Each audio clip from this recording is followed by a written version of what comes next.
Bonjour les amis. Alors, je suis en train de faire le petit montage de cette vidéo qui va revenir sur la situation actuelle de la Russie avec deux témoins qui habitent en Russie et qui connaissent bien, par conséquent, la situation. Et vous allez voir, c'est assez instructif. J'avais envie, éventuellement, dans cette vidéo, d'inscrire, enfin de diffuser des images ou des petites vidéos. Et finalement, je vais plutôt mettre ça au début, ce qui permettra justement d'éclairer ce qui va suivre. On commencera par les âneries que l'on entend sur les chaînes d'infos avec les pires de nos pitres. Et Dieu sait s'il y a une grande concurrence et une grande rivalité et quelques images qui disent la réalité du monde tel qu'il se déroule. Mais ce sont des images. Après, on entendra ce qu'en pensent nos deux amis, Alexandre Frustien et Daniel Arnaud, qui vont nous expliquer ce qu'on peut penser de cette situation. Alors attention, hein, ce n'est pas une apologie de la Russie, c'est quelque chose d'objectif, une approche qui est plus réaliste que celle que l'on entend de ce côté, qui est marquée par un délire raciste. Je pèse mes mots et vous allez voir en commençant l'ami Yakovlev, sans que l'Arcom n'intervienne, qui vomit son racisme invraisemblable. Il les traite de Mongols, les Russes, etc. Alors, c'est très insultant pour les Mongols, va-t-il nous dire. Mais bon, non, non, c'est affreux. Alors, en plus, vous verrez au début du plan de Yakovlev, on nous parle de l'intervenant suivant, c'est que la fameuse Madame Hélène Blanc, qui est au CNRS, vous savez, c'est celle que j'avais méchamment qualifiée, parce qu'au bout d'un moment, ça va, hein, de femme crapaud. Enfin, c'est pas moi qui l'avais qualifiée de femme crapaud le premier, mais c'est celle à qui on avait demandé, mais attendez, les Russes, ils ont des chars, d'où viennent ces chars? Ah, elle ne savait pas. Ah, je ne sais pas, peut-être de la Corée du Nord. Non, non, elle ne sait pas qu'il y a un appareil industriel qui les fabrique en pagaille. Non, non, mais c'est terrifiant, quelque part, le niveau d'abaissement où nous sommes arrivés, parce que ça reflète, bien évidemment, une propagande. Ça reflète des petits domestiques du discours dominant, mais ça montre aussi qu'ils sont stupides, totalement incultes. En ce qui concerne Yakovlev, je pense qu'il sait très bien ce qu'il fait. C'est quelqu'un qui est intellectuellement une crapule, quoi. Il faut dire les choses comme elles sont. Il continue à faire de la surenchère et à dire n'importe quoi et surtout à exhaler sa haine. Coucou l'Arcom, coucou monsieur le procureur, il y a peut-être des choses à regarder là. Allez, bonne vision, bonne vidéo. En général, c'est le droit de conquête, pardon, Oui, c'est pas le droit. Non, mais pour les C'est pas le Russes, droit. pour les Russes, c'est le droit de conquête. Ah oui. C'est comme les Mongols. Je veux dire, il n'y a pas de raison que ça change. Ça a toujours été comme ça et ça sera toujours comme ça. Oubliez le fondus, hein, des gens qui n'ont pas de toilette à la maison quand même. Hein. Je veux dire, quand vous allez au fond du jardin par -20, voilà. Et ça, c'est leur vie au quotidien. Et en Ukraine, ils découvrent, en Ukraine, on est presque aux normes occidentales, ils découvrent, pour eux, c'est l'opulence. Vous vous souvenez quand à Boutcha, ils volaient des machines, des lave-linges. Pour nous, des lave-linges, qu'est-ce que, ouais, un lave-linge, et alors? Ah non, non, non. Pour ces gens-là, c'est un article de luxe, et je parle même pas des voitures. Donc, qui leur servent à partir avec les lave-linges d'ailleurs. Donc, qui est effectivement la volonté de Poutine d'entrer dans une guerre perpétuelle. C'est l'assurance de la guerre perpétuelle avec Poutine, qui éventuellement pourrait stopper à un moment en Ukraine, qui reprendra après, qui reprendra ailleurs, qui continuera, parce que c'est cette espèce de mouvement. Vous savez que Hannah Arendt décrivait dans La nature du totalitarisme.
Bonjour, bonjour à tous nos amis, aux fidèles de cette petite chaîne. Alors là, dans le cadre du monde qui change, on ne s'éloigne pas beaucoup des conflits mondiaux. Dans le cadre de ces émissions du monde qui change, on va accueillir aujourd'hui pour la première fois Alexandre Frussien. Alexandre Frussien, c'est quelqu'un qui est très actif en Russie, très actif aussi sur les réseaux. Je vous invite à vous abonner à sa newsletter. Je vous invite à suivre son canal Telegram, mais il fournit énormément d'informations sur la vie en Russie, sur ce qui se passe en Russie, et je crois que comme outil de réinformation, c'est quelqu'un de précieux. Et puis notre ami Daniel Arnaud, qui n'est pas en ce moment, je crois, en Russie, qui réside à Saint-Pétersbourg et qui était présent au début de la chaîne. Je crois que la toute première émission, on a dû la faire avec toi, ou peut-être la deuxième. Hein, et on en a fait, et on en a fait d'autres. Donc, voilà, moi, mon idée aujourd'hui, elle était de faire un peu de réinformation dans le moment qui se présente à nous. Réélection de Vladimir Poutine il y a quelque temps. Ensuite, prise de fonction. Présentation d'un nouveau gouvernement avec des changements importants, avec des évolutions qui semblent se profiler. Il y a aussi la question latente de la situation économique de la Russie, après la splendide nouvelle déclaration de l'imbécile, je pèse mes mots, de l'imbécile qui nous sert de ministre de l'économie depuis 7 ans, qui avait annoncé qu'il allait effondrer l'économie russe. L'expression, c'était nous allons effondrer l'économie russe. Il traîne cette gamelle risible depuis qu'il a proféré ça, ça fait 2 ans. Et malgré ça, il reste là. Il plonge les finances de la France dans des déficits abyssaux. Mais non, il est toujours là. Il paraît qu'Emmanuel Macron lui parle mal dans les conseils des ministres en disant « Mais dis donc, ça fait 7 ans que tu es là, mais qui l'a nommé et qui le maintient hein ?» Donc Macron, le maire, même combat. Et donc il vient de dire à propos de cette grotesque réflexion, il vient de dire « Je persiste et signe ». Alors, de nouveau, Jacques Sapir, qui fait un très joli boulot, j'ai reçu aujourd'hui sa dernière note de conjoncture, mais je n'ai pas encore commencé à la lire. Et donc, Jacques Sapir, une fois de plus, a dit « ce n'est qu'un menteur et un incompétent ». Je crois qu'il a le privilège de le connaître personnellement et il me l'a déjà confirmé. Donc, à démonter encore cette déclaration, mais je crois que ce serait précieux d'avoir votre avis sur cette question, sur la situation de la Russie. Donc, je vous propose, alors j'ai identifié 3 thèmes. Le premier, c'est un petit peu des éclairages sur ce qui vient de se produire. Réélection de Poutine, nouveau gouvernement, qu'est-ce que ça raconte sur l'avenir de la Russie? Ensuite, il y a bien évidemment la...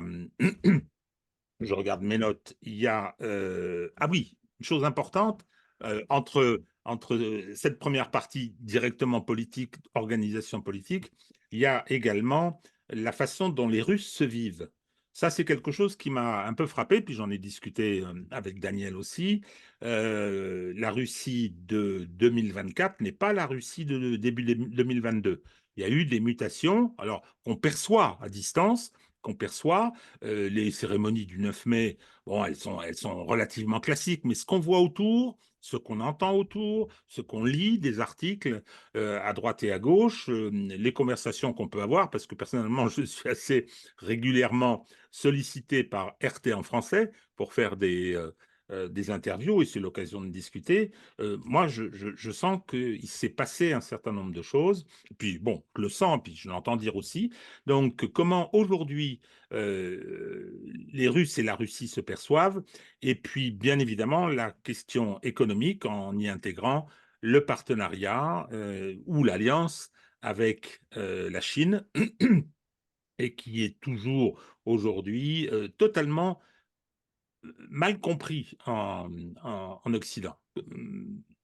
Ce qui m'avait beaucoup frappé quand la guerre a commencé le 24 février 2022, c'est que personne en France n'avait relevé le communiqué commun Xi Jinping et Poutine du 4 février, dans lequel toute l'analyse de la phase que traversait le monde était exposée, les refus, les lignes rouges, et je veux dire, si on lisait bien ce document, la guerre comme réponse à la non-réponse américaine à la demande russe de la fin 2021 de mise en place d'un système de sécurité européen était assez inéluctable.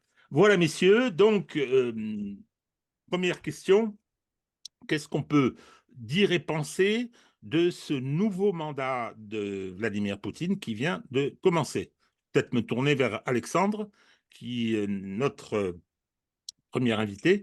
Donc, qu'est-ce qu'on peut dire de cette arrivée? Il y a le décorum, bien sûr, comme d'habitude, assez impressionnant, hein, mais c'était le cas les fois précédentes. Et il y a eu son discours, assez court. Et puis après, surtout, il y a eu la composition du nouveau gouvernement avec tous les commentaires que ça a entraîné, y compris les plus stupides de notre côté. Alors, bon, moi j'habite à Moscou, donc je vis en Russie de façon permanente depuis 16 ans maintenant. J'ai la citoyenneté russe. Donc, ce que moi je vois et ce que j'ai compris. Déjà, l'élection de Poutine a été cette année particulièrement, on va dire, euh, importante, parce qu'il y a le contexte évidemment de la guerre en Ukraine. Mais la situation intérieure, dans le cadre des partis politiques, l'organisation politique, je crois qu'elle est la suivante. C'est que, en fait, la personnalité de Poutine occupe tous les spectres politiques.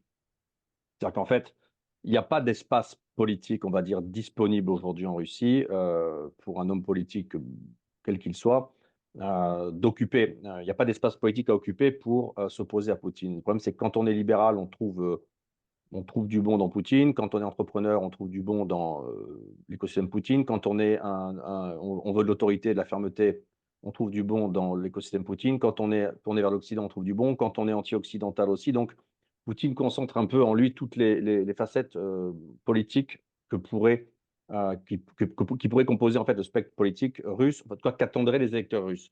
Donc, il y a des partis politiques d'opposition de gouvernance, on va dire d'opposition dite tolérée, qui sont des oppositions de gouvernance à des échelles différentes, mais qui sont en train de s'essouffler.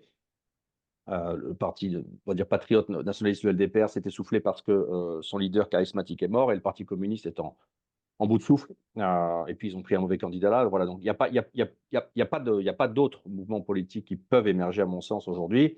Et Poutine est un peu victime de son succès. Mais cela dit, le soutien populaire duquel il a bénéficié est vraiment important. Moi, j'ai discuté avec beaucoup de gens russes, des gens qui ne votaient pas Poutine et qui cette année ont voté Poutine. Il y a une espèce peut-être d'effet drapeau qui s'est ressenti. Les Russes ont un peu resserré les rangs parce qu'ils comprennent le danger extérieur, vu la situation. Donc l'élection, elle est passée. Et après, la tendance lourde de la gouvernance Poutine, c'est qu'on est loyaux avec les gens qui y participent. Donc, vous avez dû voir que depuis 2000, en fait, à part les départs volontaires, il y a rarement, quasiment jamais d'ailleurs, je crois, de gens qui sont vraiment exclus. Donc, il y a une espèce de façon de faire tourner les cadres. Moi, ce gouvernement, je pense on va dire qu'il est assez similaire et dans la quantité du suivant. Il y a le même Premier ministre. Il y a le même binôme aux finances et à l'économie, c'est-à-dire Siluanov et Reshetnikov qui ont été maintenus. Donc, il y a le Premier ministre, l'économie et la finance sont maintenues, la diplomatie est maintenue. Il y a donc globalement tous les cadres, la Banque centrale, ça continue. Tous les cadres qui étaient en poste sont maintenus et Poutine prolonge, à mon sens, le fait d'avoir une élite de gouvernance autour de lui qui a des années d'expérience. Et à la différence des élites françaises, c'est des gens qui sont au pouvoir depuis 20 ans, donc ils ont la main, ils ont l'expérience du pouvoir. Et effectivement, je pense, un énorme, à mon avis, un énorme mouvement inattendu, c'est effectivement l'éviction de Shoigu et son remplacement par Belyusov. Et moi, je le lis de la façon suivante, c'est que je pense que dépendamment des scandales qui ont émergé, qui à mon sens sont peut-être une partie visible de l'iceberg, je pense que ça traduit surtout que les Russes se préparent à un conflit long et qu'ils savent très bien que l'économie est doucement très lentement en train de se tourner, de prendre une dimension un peu plus économique de guerre. La part du PIB qui va être mise à la défense était 3% avant le 24 février 2022. On va monter à 6% cette année. Peut-être que ce sera 8% l'année prochaine. Et donc, je pense qu'il y a il y a une énorme question et un énorme besoin d'optimisation maximale du fonctionnement du complexe militaro-industriel sur le plan financier. Parce que la guerre coûte cher, va coûter cher, pourrait coûter cher si elle continue encore 2 ans, 3 ans, 4 ans, ce qui, à mon sens, peut arriver. Et donc, je pense que la nomination de Belousov, c'est un cadre ancien, c'est quelqu'un qui était au ministère de l'économie, c'est un chercheur à la base de formation, quelqu'un qui fait de la modélisation. La modélisation, alors sa formation, c'est modélisation homme-robot, mais donc c'est un profil de modélisation financière et il a une, on va dire, une réputation d'être capable de faire de l'interventionnisme fort sur la dimension économique lorsque c'est nécessaire. Donc je pense que c'est quelqu'un qui a la carrure pour faire intervenir des pans de l'État dans le ministère des Armées, qui est déjà une hyperstructure, qui a son autonomie, son autarcie et son inertie. Et je pense que c'est la nomination de Belousov, c'est la nomination de quelqu'un de très fort qui est de confiance au Kremlin et qui va avoir pour mission, à mon avis, peut-être de restructurer, de réoptimiser le fonctionnement du ministère des Armées. C'est ça que moi je pense qui s'est passé et je pense que c'est la raison de cette nomination, c'est ça. Et puis effectivement après, ça c'est le point central du changement du gouvernement à mon sens. Et après effectivement, on a vu que sont montés près de Poutine des adjoints à la présidence, notamment Dioumin qui est l'ancien gouverneur de la région de Toula, c'est une région au sud de Moscou. Dioumin qui, selon la légende populaire, aurait sauvé Poutine l'agression d'un ours et donc qui a pris qu'on appelle le garde du corps de Poutine. Mais c'est quelqu'un qui là va monter avec aussi une fonction de coordination avec le complexe militaro-industriel. Donc à mon sens, c'est une position très stratégique et de la même façon a été maintenu Mantourov, qui est un ministre baqué par le patron de Rostec, qui est une énorme entreprise de construction liée à l'armée. Voilà, donc je pense que le gouvernement s'est un peu militarisé et il s'est un peu, on va dire, il s'est un peu, on va dire, je pense qu'il y a un peu plus de candidats, on va dire, plus souverainistes, peut-être plus militarisés, et c'est des profils, surtout comme Dioumin, c'est des gens du FSB, donc c'est des gens qui sortent des structures de force, en fait. Ça, c'est très intéressant, effectivement, cette marque des structures de force. Alors, bon, j'aime bien Poutine, c'est l'hypermarché avec tout sous le même toit. Hein. J'ai fait pas Oui, mal, dans ma spécialité de droit de l'urbanisme, j'ai fait pas mal d'urbanisme commercial. Et donc, effectivement, c'était un concept, paraît-il, inventé par les Français. Hein. Donc, on a tout. Il y a différents rayonnages. Hein. c'est Donc, ça. si on veut un petit peu d'occidentalisme, on en trouve. Donc, bon, il semble que la partie rigueur, la partie russe, se soit renforcée. Alors, Je peux sur rajouter le. un tout petit élément à ce que dit Alexandre. Sur Belousov, justement, je pense qu'il y a. Alors, c'est peut-être un peu hypothétique, mais je crois qu'il y a un autre aspect aussi qui est l'aspect peut-être d'une amélioration des conditions de transfert des technologies militaires vers le civil. C'est-à-dire qu'on parle d'innovation et moi, je pense qu'il y a il y a une véritable perception du fait que le- l'innovation dans les technologies de l'armement, c'est quand même ce qui va assurer à la Russie une vraie avance sur ses adversaires. Mais il y a aussi l'aspect, c'est un peu ce que les Américains ont très très bien fait pendant des années, ils font moins bien aujourd'hui, mais soit par exemple des choses, même comme l'Internet, c'est-à-dire qu'ils sont issus de programmes. Totalement. Donc Ah ouais. cet aspect qui est, voilà, peut-être que toi, comme tu suis ça de plus près, peut-être que tu as plus d'éléments, mais j'ai l'impression qu'il y a cette dimension-là aussi qui est en train d'être véritablement mise en place, alors qu'on sait que ça ne marche pas bien aujourd'hui. Ce genre de transfert fonctionne mal. Et justement, le fait d'optimiser, de maximiser ces transferts qui sont fondamentaux pour l'économie. Totalement d'accord. Et J'ai le entendu profil de... quelque chose, Alexandre, Oui, avant de vous repasser la parole tout de suite, sur la durée de la guerre, sur la perception, parce que avec ce qui se passe là et depuis le temps que euh, maintenant en Occident on le fait, on dit que l'Ukraine est au bord de l'effondrement. Alors on le dit pour renforcer l'aide à l'Ukraine et continuer à emmerder la Russie, ça c'est clairement ça. Mais qu'est-ce que ça implique? Enfin, qu'est-ce que ça voudrait dire qu'une guerre qui puisse encore durer 3-4 ans? Est-ce que c'est l'affrontement vis-à-vis de l'Occident collectif, ou bien c'est la guerre en Ukraine sur le terrain? Alors, moi, je suis très perplexe sur le bord de l'effondrement parce qu'on entend ça depuis 2022. Les chiffres du ministère des Armées de la Fédération de Russie sur le niveau de perte ukrainienne, c'est pas du tout les chiffres qu'on entend de la bouche de certains analystes américains pro-russes. Donc, c'est 2 à 3 fois moins. Donc, si le ministère des Armées annonce avoir 2 fois moins de pertes que ne l'annonce, si par exemple Shoigu.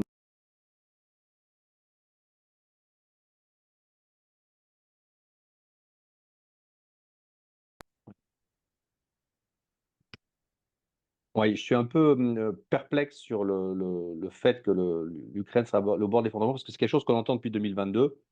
Et les chiffres publics officiels, en tout cas annoncés par le ministère des Armées russes sur les pertes ukrainiennes, laissent entendre que les Ukrainiens auraient perdu peut-être 200 000 hommes. On parle des gens, des morts. Killed in action, donc 200 000 personnes, 200 cas. Donc on est loin des chiffres qu'on entend souvent, notamment chez certains analystes américains, qui sont à 500, 600 cas de décès. Donc ça voudrait dire que si c'est des chiffres du ministère des Armées sont justes, je ne peux pas les vérifier bien entendu, mais si ces chiffres sont justes, ça laisse penser que le potentiel militaire ukrainien, il est absolument pas à zéro. Et que donc c'est la raison pour laquelle le front est aussi long et évolue aussi lentement. C'est que quand même les ressources ukrainiennes existent encore. Parce que si on était à 604 décès et qu'il y avait, je ne sais pas, 2 millions de blessés ou qu'on sera 1,5 million ou 2 millions de personnes qui ne pourraient plus combattre, il y aurait plus de guerre. Donc à mon avis, les chiffres sont beaucoup surestimés sur les pertes ukrainiennes. Et je me demande pourquoi le ministère des Armées russe annoncerait des chiffres qui soient bien plus faibles que la réalité, alors qu'ils auraient tout intérêt même à mentir, à surcommuniquer pour démoraliser l'adversaire. Donc moi, à mon avis, sur cette question-là, je suis assez réservé. De ce que je lis, j'entends, et des gens avec qui je discute qui ont été sur le front de l'opération militaire spéciale, la partie ukrainienne n'est pas du tout, aujourd'hui, moi, ne me semble pas du tout assez de combattants. Bien loin de là, ils mobilisent encore de force et ils ont encore des ressources. À mon avis, ils ont encore des ressources de capital humain pour faire continuer la guerre. Et moi, je pense que les Russes se mettent dans cette posture-là et ils s'attendent à ce que le conflit dure. Et moi, je pense que c'est ce qui va se passer, hein, à moins qu'il y ait des décisions politiques. Mais s'il n'y a pas de décision politique, je pense que on est loin d'avoir, à mon avis, l'Ukraine est loin d'être sans ressources au niveau capital humain. Alors ça, c'est une question importante parce que je veux dire, c'est contraire à tout ce qu'on entend, y compris en Occident. Y compris en Occident, sur les difficultés de mobilisation technique. Alors moi, c'est souvent la question que je pose à Hervé ou à Alexandre Robert, c'est qu'ils continuent à se battre quand même et que les Russes avancent lentement. Alors certes, hypersurveillance du front, etc., mais il n'empêche quoi que c'est pas facile, c'est pas simple. Alors, non. Moi, des communications que j'ai eues avec des personnes qui ont été sur le front se battre, déjà, au vu de la structure de la défense ukrainienne, du niveau de bunkerisation, etc., on ne peut pas avancer vite. C'est techniquement pas possible. Aucune armée pourrait le faire à moins de tout brûler, gazer, je sais pas. Donc, avancer vite, c'est pas possible. Vouloir préserver les soldats fait qu'on ne peut pas avancer vite parce qu'il faut préserver les soldats. Et encore une fois, il me semble que les Ukrainiens résistent. Donc, ils sont pour l'instant, là, c'est eux qui sont en mode défensif et c'est les Russes qui avancent, donc ils sont en position avantageuse. Donc, il me semble, et je ne suis pas analyste militaire, mais il me semble que ce qu'on entend souvent, qui est de dire c'est réglé en gros, il y en a pour 3 mois, on l'a entendu en février 2022, ça devait être réglé au début de l'été puis à la fin de l'été, et on s'aperçoit que c'est loin d'être réglé. Et donc, si les Russes veulent récupérer les 4 territoires qu'ils ont annoncé rejoindre la Fédération de Russie, la route est encore longue. Et après, il y a la question des autres territoires, Kharkov, Odessa, etc. Donc, à mon avis, de ce que je vois au sein de la Fédération de Russie, de la réorganisation économique en cours, la machine s'est mise à tourner, elle produit. Il faut aussi comprendre que le complexe militaro-industriel russe, au cours des 2 dernières années, a créé 500 000 emplois. Donc, ils ont embauché 500 000 personnes. Donc, c'est colossal, hein. Il y a 70 millions d'actifs en Russie. Donc, ils ont embauché 500 000, ils ont créé 500 000 emplois. Donc, ça veut dire que les usines de production sont en train de tourner en 3/8, qu'elles accélèrent. et que donc, d'où la part croissante en fait qui est attribuée à la défense, donc production d'armes et de matériel dans le PIB de l'économie russe. On était à 3% avant la guerre, on est à 6% en 2024. Je crois qu'il y a peut-être aussi un autre, je pense que sur cette question d'effondrement, bon, d'abord, ce que je rebondis sur ce que tu dis sur la bunkérisation, moi, j'ai parlé avec des gens qui s'étaient rendus, mais tout au début, dans le Donbass, et qui m'ont. En revenant, ils me disaient, mais en fait, tout le monde sait que ça va être long, là-bas, sur place, parce qu'en fait, ils connaissaient l'état de bunkérisation, justement. C'est-à-dire qu'en fait, ils ont passé 8 ans à construire des fortifications. Bah, Exact. ils ne sont pas plus bêtes que les autres, hein, faut pas, elles sont bien faites, elles sont bien construites, ils sont très, très retranchés. Et par conséquent, en tout cas, dans le Donbass, tout le monde savait que ça ne pourrait pas être fait en un an, que ce serait long voilà. Après, l'autre aspect, probablement, il y a peut-être aussi une perception. C'est-à-dire que j'ai quand même l'impression qu'il y a quand même un aspect. Et ça, moi, j'ai entendu de gens qui sont en Ukraine qu'il y a un aspect de démoralisation. C'est-à-dire qu'effectivement, les gens n'ont plus envie d'aller se battre.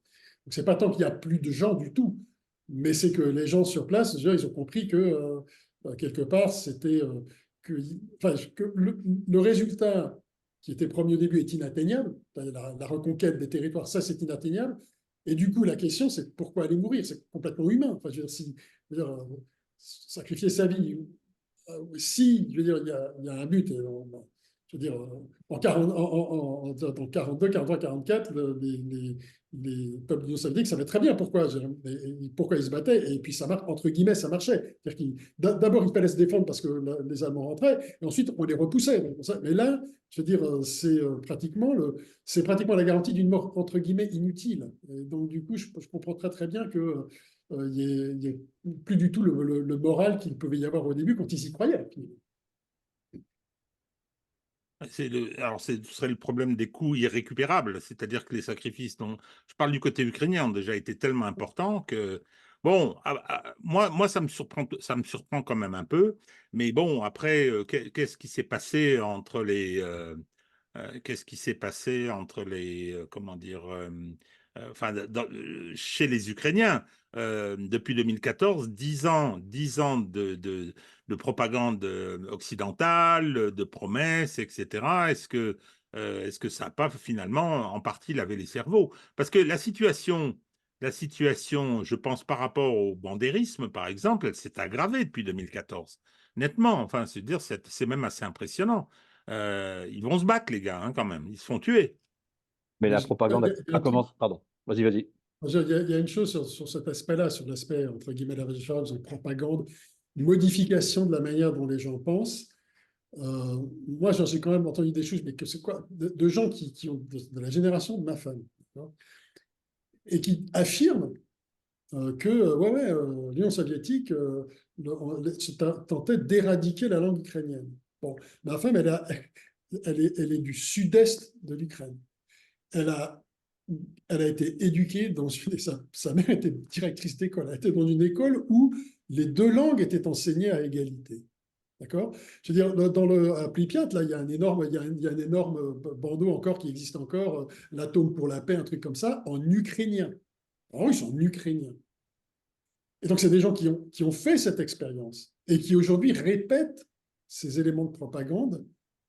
Donc, finalement, quelque part, la propagande a réussi à modifier jusqu'à leur souvenir, en définitive.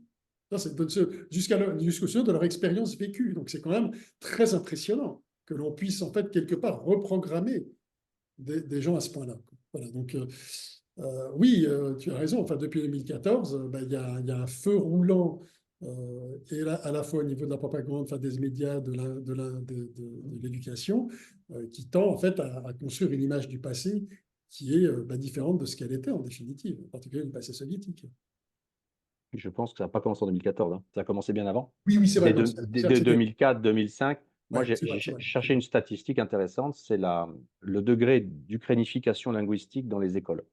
En fait, en 2019, je crois, dans les écoles de DNR, de LNR, donc dans le Donbass, c'était un peu moins de 10% des élèves qui avaient l'enseignement en ukrainien. Mais dans les oblasts du Sud, enfin dans la République du Sud, c'est-à-dire Zaporozhye et Kherson, c'était, je crois, 40 et 60%. Donc, ils ont fortement imposé la langue ukrainienne qui est devenue majoritaire. Et de facto, je pense que ça a énormément joué à aussi faire ressentir aux gens qu'ils étaient ukrainiens avant tout. Donc le travail, l'opération militaire, elle a commencé après presque près de 18 ans en fait de propagande. C'est presque une génération, hein. C'est Ouais. énorme. C'est énorme, sachant qu'en plus les zones de l'Est se sont très tôt vidées vers la Russie Mhm. et que par conséquent le potentiel de capital humain qui restait sur le territoire de l'ex-Ukraine pour enfin, remplir en fait les zones russes, russophiles, russophones, bah, il est faible. Et dans le même temps, dans les 20 dernières années, l'économie de l'Ukraine a connu croissance. Et qu'est-ce qui s'est passé? Les zones de l'Ouest vides se sont ruées sur Kiev. Et pourquoi est-ce qu'il y a eu le Maïdan? C'est parce que au sein de la jeunesse à Kiev, il y avait une part grosse et croissante de gens de l'Ouest. Il y avait Kiev, en fait, c'est Lvovisé. Il y a une lvovisation anthropologique de Kiev parce que les gens de l'Est sont restés à l'Est, il y avait des usines de l'industrie.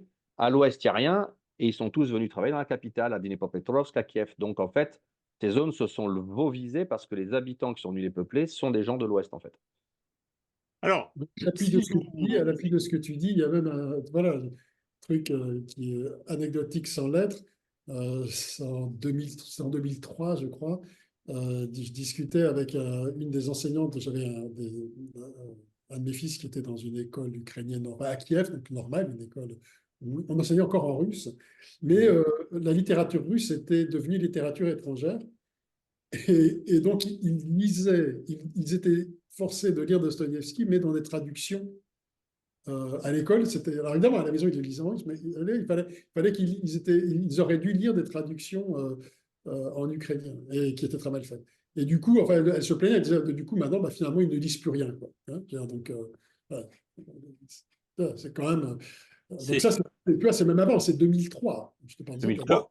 Voilà, l'occidentalisation est une acculturation. C'est bon, il y a pas il y a pas qu'en Ukraine, hein, mais hélas, hélas. c'est ça. On voit ce qui se passe en Géorgie là, c'est assez impressionnant. Je parle pas du fond politique, hein, de la tentative de révolution de couleur, mais de voir ces foules importantes, alors que jusqu'à présent, je veux dire, ils n'ont eu qu'à se plaindre de cette tentative d'occidentalisation qui est presque aussi ancienne que l'effondrement de l'Union soviétique. Bien, donc ce que je comprends du remaniement, enfin, ou des changements au sein du gouvernement, c'est une adaptation à une guerre qui peut se prolonger. Je Et pense. voilà. Et ça, effectivement, c'est assez important. Alors, j'ai une autre question aussi concernant toujours, avant qu'on parle des Russes et de la façon dont ils se vivent. J'ai une question sur la, comment dire, non pas la gérontocratie. J'ai connu, moi, l'Union soviétique des années 85. Petite anecdote, je les parsème souvent dans mes vidéos. J'avais été désigné pour être le représentant français d'une organisation assez importante, sinon très importante, qui s'appelait l'Association internationale des juristes démocrates. Et donc, ça avait été fondé par des Français, c'était devenu un espèce de mastodonte, là, avec statut consultatif auprès de l'ONU, qui rassemblait les juristes de l'Est et de l'Ouest. Et donc, je devais prendre la succession du président, qui avait 70 ans, et parce qu'il voulait que ce soit un Français, et donc, on m'avait proposé. Et donc, j'étais arrivé, j'avais 30 ans. J'étais arrivé, je me rappelle de la tête des soviets, il y avait le procureur général de l'Union soviétique hein, qui était présent à la réunion de présentation. Comme ça, voilà, le Français s'était dit, mais il nous envoyait un môme. Qu'est-ce que c'est que cette histoire? Et c'était la génération de la guerre en plus. Hein. Donc, c'était assez impressionnant de voir. Alors, on m'avait affecté un gars qui était mon correspondant habituel. Le gars, il avait 62 ans. Il avait 30 ans de plus que moi. Il était très sympa d'ailleurs. Donc, voilà, bon, ça c'est anecdotique. Mais là, aujourd'hui, de ce que j'ai pu voir, constater, c'est pas une structure très jeune, ce gouvernement russe. L'âge moyen, c'est du gouvernement 53 ans. Et le nombre de gens qui a moins de 45 ans augmente. Donc, c'est paradoxalement un gouvernement assez jeune, en fait, pour la Ok. Russie. Mais en même temps, les Russes ne veulent pas de jeunisme parce qu'ils veulent des gens qui ont de l'expérience. Donc, pour avoir l'expérience, il faut des années. Et je pense qu'en ces temps complexes-là, effectivement, ils ont besoin d'avoir des gens expérimentés pour passer la crise, en fait. Ah ben, bon, on ne le voit pas, nous, hein, ce qu'on peut voir, on a vu bien évidemment la, la superstructure haute, mais il y aurait donc un rajeunissement, il y aurait Léger. léger. Et ils ont gardé le même ratio d'hommes-femmes. Je crois qu'il y a 28 hommes pour 3 femmes. Mais il y a beaucoup de femmes à des postes administratifs. Donc, en fait, à des postes clés de structure administrative, mais périgouvernementale, en fait. Mais le gouvernement reste assez masculin et l'âge moyen, 53 ans. Et tout ça, c'est assez similaire au précédent, en fait. Ok. Alors que, Oui, enfin, je veux dire, on a des exemples de gouvernants très jeunes et qui ne sont pas forcément très performants. Je ne peux nommer personne, mais bon, je Je sais ne vois pas pas à si qui tu l'âge- penses. je Je sais ne pas vois si pas à l'âge qui a- tu fais bizarre. illusion. tu sais, Non, mais le jeunisme le plus débile, enfin donc. Mais Ouais. bon, le plus ancien hein, dans le grade le plus élevé, ça présente un certain nombre de défauts quand même aussi, hein, parce que ça, je crois que l'URSS en a beaucoup souffert, hein, quand on a eu Oui, oui, Brejnev, euh, complètement. Andropov, Tchernenko, bon, donc bon, vous me direz après, après C'est l'Amérique d'aujourd'hui. c'est bon, absolument. ça c'est différent. Oui, effectivement, bonne référence. Bonne référence, c'est terrifiant. On a un sénile, on a un fou, hein, et qui ont 80 balais. Je ne sais pas où est-ce qu'ils vont, hein, mais bon. Donc, alors, il y a la question Shoigu avec la corruption. Ça, je pense que ce sont des problèmes importants, mais je vois que ce matin, je lisais Global Times, le journal chinois, et il racontait comment le patron des Jeux Olympiques d'hiver venait de sauter. C'est impressionnant, hein? Avec toutes ces équipes, hop, ils ont d'abord été virés du parti, et puis de différentes instances administratives, civiles, et ça a été transmis au procureur. À mon avis, il y en a certains qui vont. Et puis alors, bon, il y avait une description assez détaillée de ce qui leur était reproché. Ouh là, c'était pas mal. Donc là aussi, il y aurait un boulot qui serait entrepris pour essayer de traiter la corruption. Peut-être au-delà, c'est une question que je vous pose, au-delà du caractère spectaculaire, par exemple, de l'arrestation du vice-ministre de la Défense, Timur Ivanov, qui vient participer comment dire, en uniforme avec toutes ces bananes là, et puis en sortant, hop, les menottes. Donc c'est effectivement, est-ce que c'est du spectacle ou est-ce qu'il y a vraiment un mal qu'ils entendent traiter? Il y a régulièrement en Russie des vagues d'arrestations. La corruption est assez importante et la lutte contre la corruption est très importante aussi.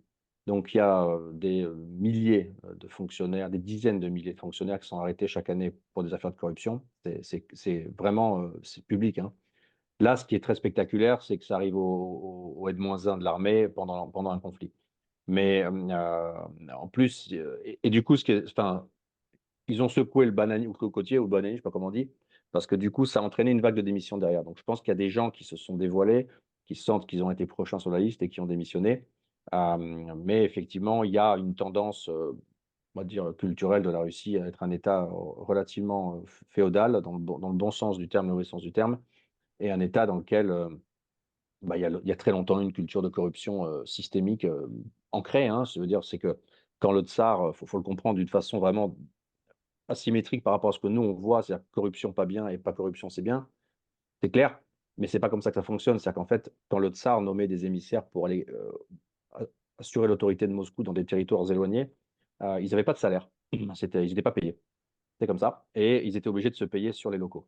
Donc, ils arrivaient et ils imposaient aux locaux le fait de les nourrir. Ça s'appelait le kormlenie. C'est un système très, très ancien. Donc, en fait, la corruption s'est installée structurellement dans le pays de cette façon-là. Et donc, les gens se sont habitués à payer. Et ça a traversé les siècles et les systèmes politiques. Et c'est resté. Donc, lorsque la première carte d'organisation politique et de catégorie sociale a été émise par la ville de Moscou, je crois que c'était au XVIIIe siècle. Il y avait 4 catégories sociales. La première, c'était les gens qui habitaient dans le centre de la ville, donc ça en dit long. les gens qui servaient le tsar, donc les gens qui travaillaient pour l'État, donc les fonctionnaires.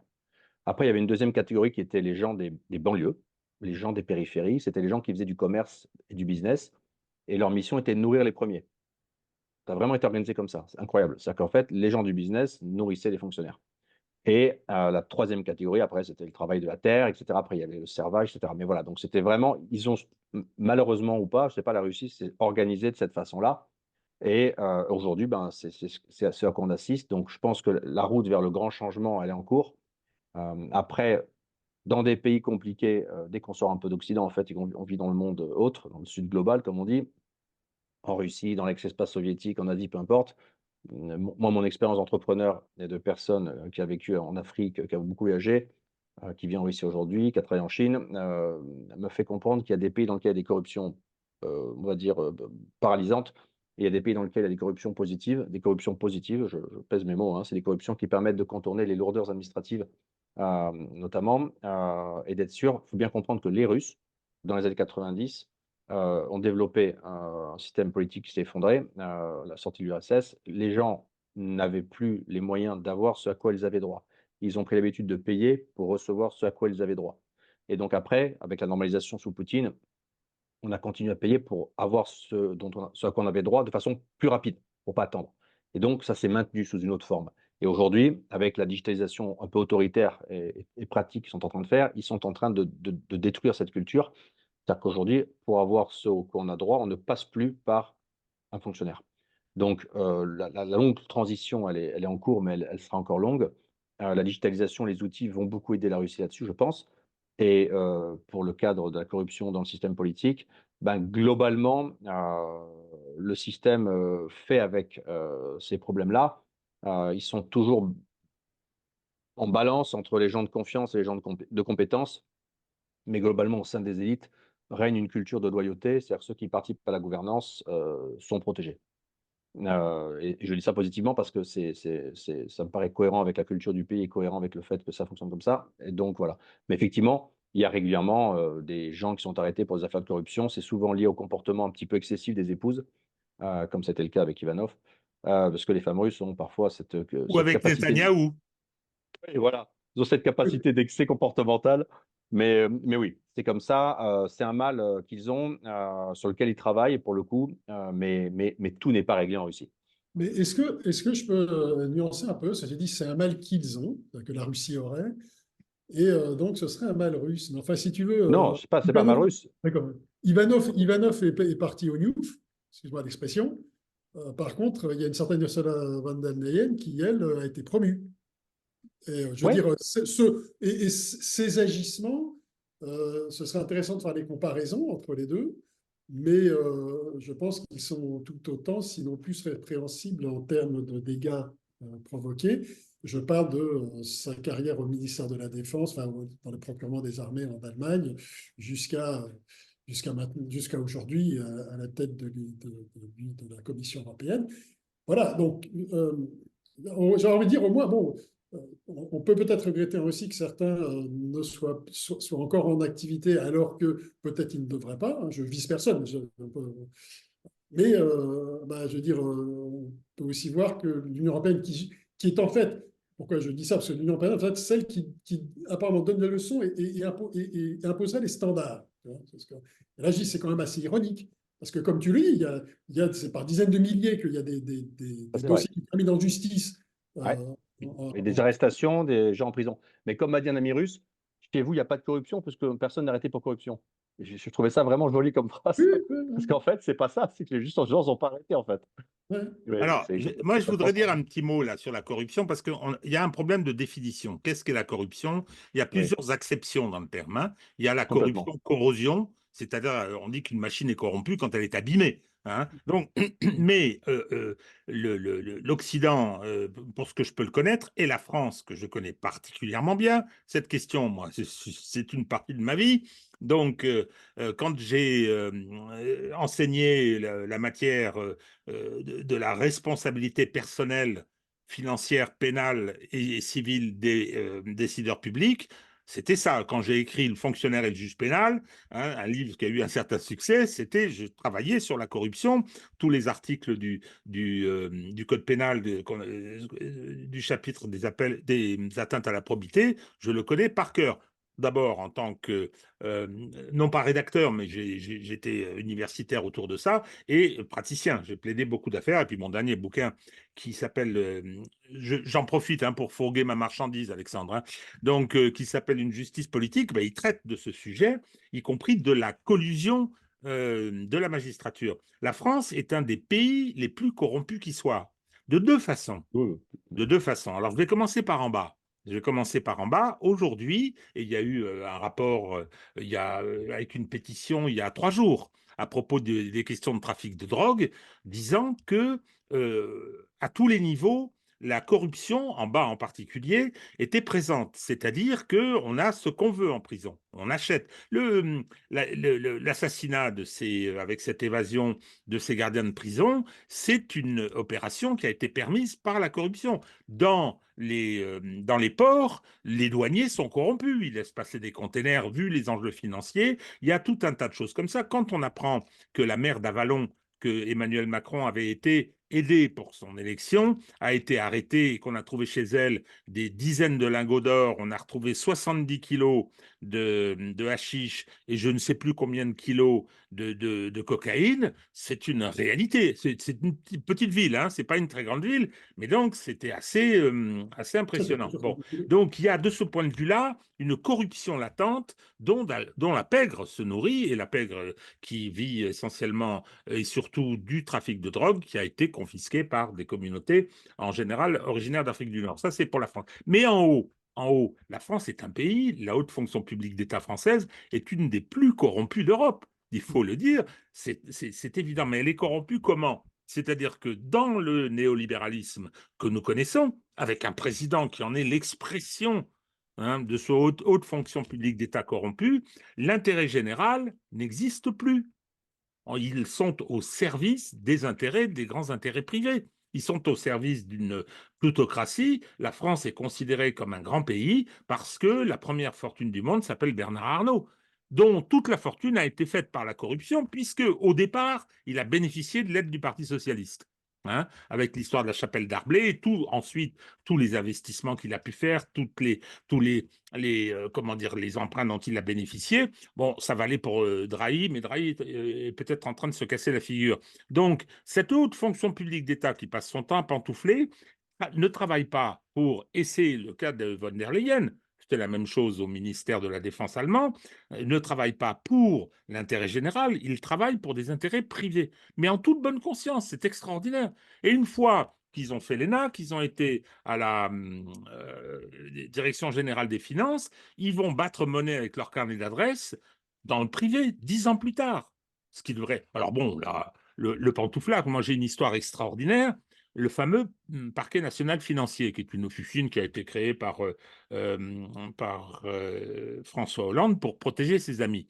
Dans ce PNF, alors, qui naturellement cible à la commande. Hein, quand Édouard Philippe a dit « moi, je veux être président en 2027 », l'après-midi même, on nous annonçait qu'il y avait l'ouverture d'une enquête préliminaire le concernant, et le lendemain, il y avait une perquisition. Bon, ça, sur les 600 pages de mon bouquin, je le raconte et j'explique comment fonctionne ce mécanisme. Juste une petite anecdote, ce parquet, qui est un parquet à compétence nationale, hein, quand il y a une affaire un petit peu qui peut être gênante pour le pouvoir macronien, hop, on se précipite et on récupère le dossier en disant attention, compétence nationale, pas de compétence territoriale avec nous. Bien. Donc, le parquet national financier s'occupe de la fraude fiscale. Il y a eu Goldman Sachs qui a, oui, je crois bien que c'est elle, ou HSBC, je ne sais plus, qui s'est fait prendre les mains dans le pot de confiture. Eh bien, il y a eu une transaction, un plea bargaining, un plaidé coupable, et ils ont payé 300 millions d'euros d'amende. Les gens qui connaissaient le dossier ont dit c'est pas terrible, c'est pas énorme. Le gars qui a géré ça, le procureur qui a géré ça, quelques temps plus tard, il a quitté le PNF, il s'est mis en disponibilité Et il a demandé à être inscrit au barreau de Paris pour aller pantoufler dans un cabinet d'avocats qui était le conseil de Goldman Sachs, d'HSBC, pardon. Hein, c'est joli. Donc, le barreau de Paris, tout d'un coup, s'est cabré, a dit non, hein, on ne va pas faire ça, car cela ne tienne, chers amis. On lui a trouvé un bureau à Neuilly, barreau des Hauts-de-Seine, complètement contrôlé par les Big Five, Big Eight, je ne sais plus combien ils sont maintenant, hein, et donc comme ça, ce barreau-là l'a accepté, donc il est allé multiplier sa rémunération par 10 dans un cabinet d'avocats qui conseille les gens à qui il avait fait ce cadeau. Donc et ça, mais des anecdotes comme ça, mais il y en a 10, 15, 20. Et donc, moi, j'étais intervenu là-dessus, j'en ai parlé, j'ai discuté avec des syndicalistes du magistrat, en leur disant, mais ils me disaient, c'est un scandale, c'est épouvantable, mais personne n'a strictement rien dit. Donc, alors bon, je ne parle même pas de McKinsey. Excusez-moi, je fais ce dégagement parce que quand on passe son temps y compris pour la Russie, et parfois à juste titre, de dénoncer certaines choses, chez nous, c'est quand même aujourd'hui un niveau de corruption, corrosion, de démoralisation énorme, absolument énorme. Voilà, bon, j'ai terminé ma petite incidente sur ce qui relève de la corruption. Alors, j'aurais souhaité qu'on on parle un petit peu des Russes.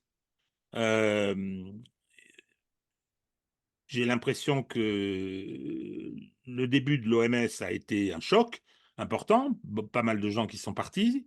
Il y a eu, ça a secoué la société. Bon, moi, je l'ai vu à distance, je l'ai vu évoluer pendant 2 ans, et j'ai un peu l'impression que c'est plus tout à fait le même pays aujourd'hui, y compris dans le rapport à la russité, ou je sais pas comment on dit, et puis dans le rapport à la patrie, dans la prise de conscience du risque existentiel face à un Occident compulsif qui semble vouloir sa mort. Donc voilà, c'était ma question. Où en sont-ils? C'est là où Daniel. j'y vais. Daniel. Bon, vas-y, Alexandre. Non, non, Daniel, vas-y. Alors, donc, je veux dire, moi, ma perception, qui vient en fait, voilà, c'est quelque chose qui est très subtil, évidemment. Hein, je veux dire, mais euh, sur le temps long, sur 20 ans, je dirais, de fréquentation de la Russie et des Russes, moi, je vois les choses comme ça. En fait, quand j'ai découvert la Russie, c'est-à-dire au début des années 2000, on avait vraiment ce sentiment que il y avait un vrai problème de mémoire en Russie. En fait, c'est sur un temps très bref, qui est une centaine d'années, la Russie avait connu 2 ruptures considérables du tissu historique, qui était évidemment la Révolution, et puis ensuite les années 90. Donc 2 effondrements de l'État, 2 changements complets de système, en fait 2 moments où tous les repères de la vie, tout ce qui construit la vie commune, avait disparu pour être remplacé par un nouveau système.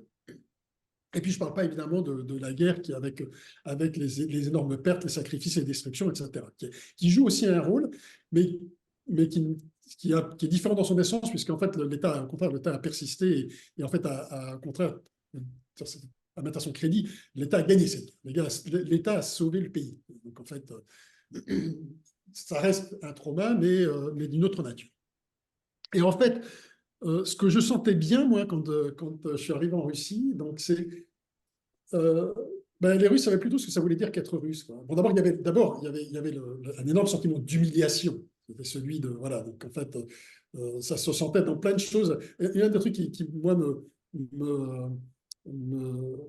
marquait beaucoup, enfin me montrait, faisait vraiment sens, était un signe de cette humiliation et de ce sentiment d'avoir été vaincu.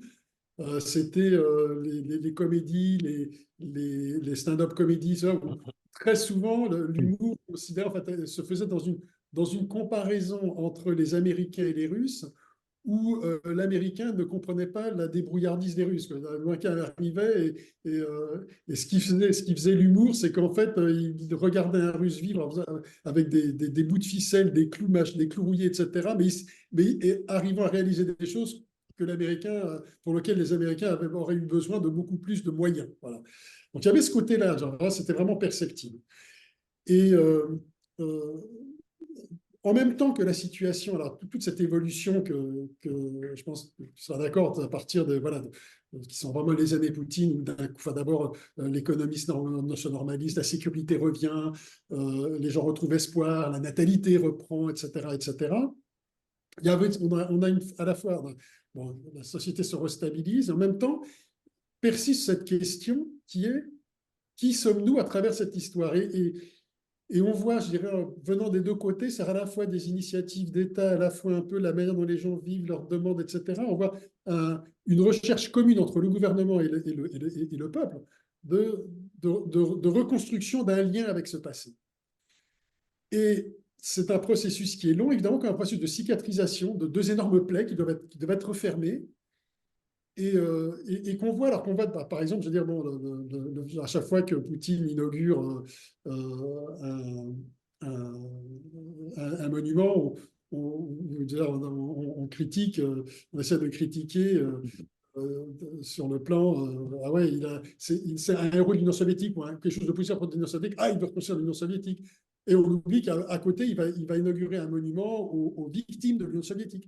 Alors ça semble incohérent et contradictoire, mais non, en fait, c'est la remise en cohérence de cette histoire. Où la réalité, elle est duale. C'est-à-dire qu'il est vrai que, oui, il y a eu l'Union soviétique, ce sont des réalisations et des victimes. Voilà, donc, et en fait, il y a l'acceptation de ce fait-là. Il y a ce truc très symbolique qui est ce monument qui est au niveau du parc du Tricentenaire à Saint-Pétersbourg. Ces trois grands mâts avec des drapeaux absolument monumentaux, avec le drapeau de l'Empire, le drapeau de l'Union soviétique et le drapeau de la Russie, qui d'ailleurs, je ne sais pas si tu l'as vu, Alexandre, mais c'est splendide. C'est tellement grand que moi, j'ai découvert avant son inauguration, je n'avais pas fait attention que ce truc était déjà ouvert. Et tu as l'impression que les drapeaux fonctionnent au ralenti, parce qu'ils sont tellement énormes et que de là où j'étais, c'était sur la Guine, tu n'as pas la perspective, tu as pas la perspective qui te donne l'échelle. Et donc, tu as l'impression que c'est un drapeau normal, sauf que c'est un drapeau qui est très éloigné et qui est tellement énorme qu'il flotte doucement. Quoi. Bon. Ah ouais.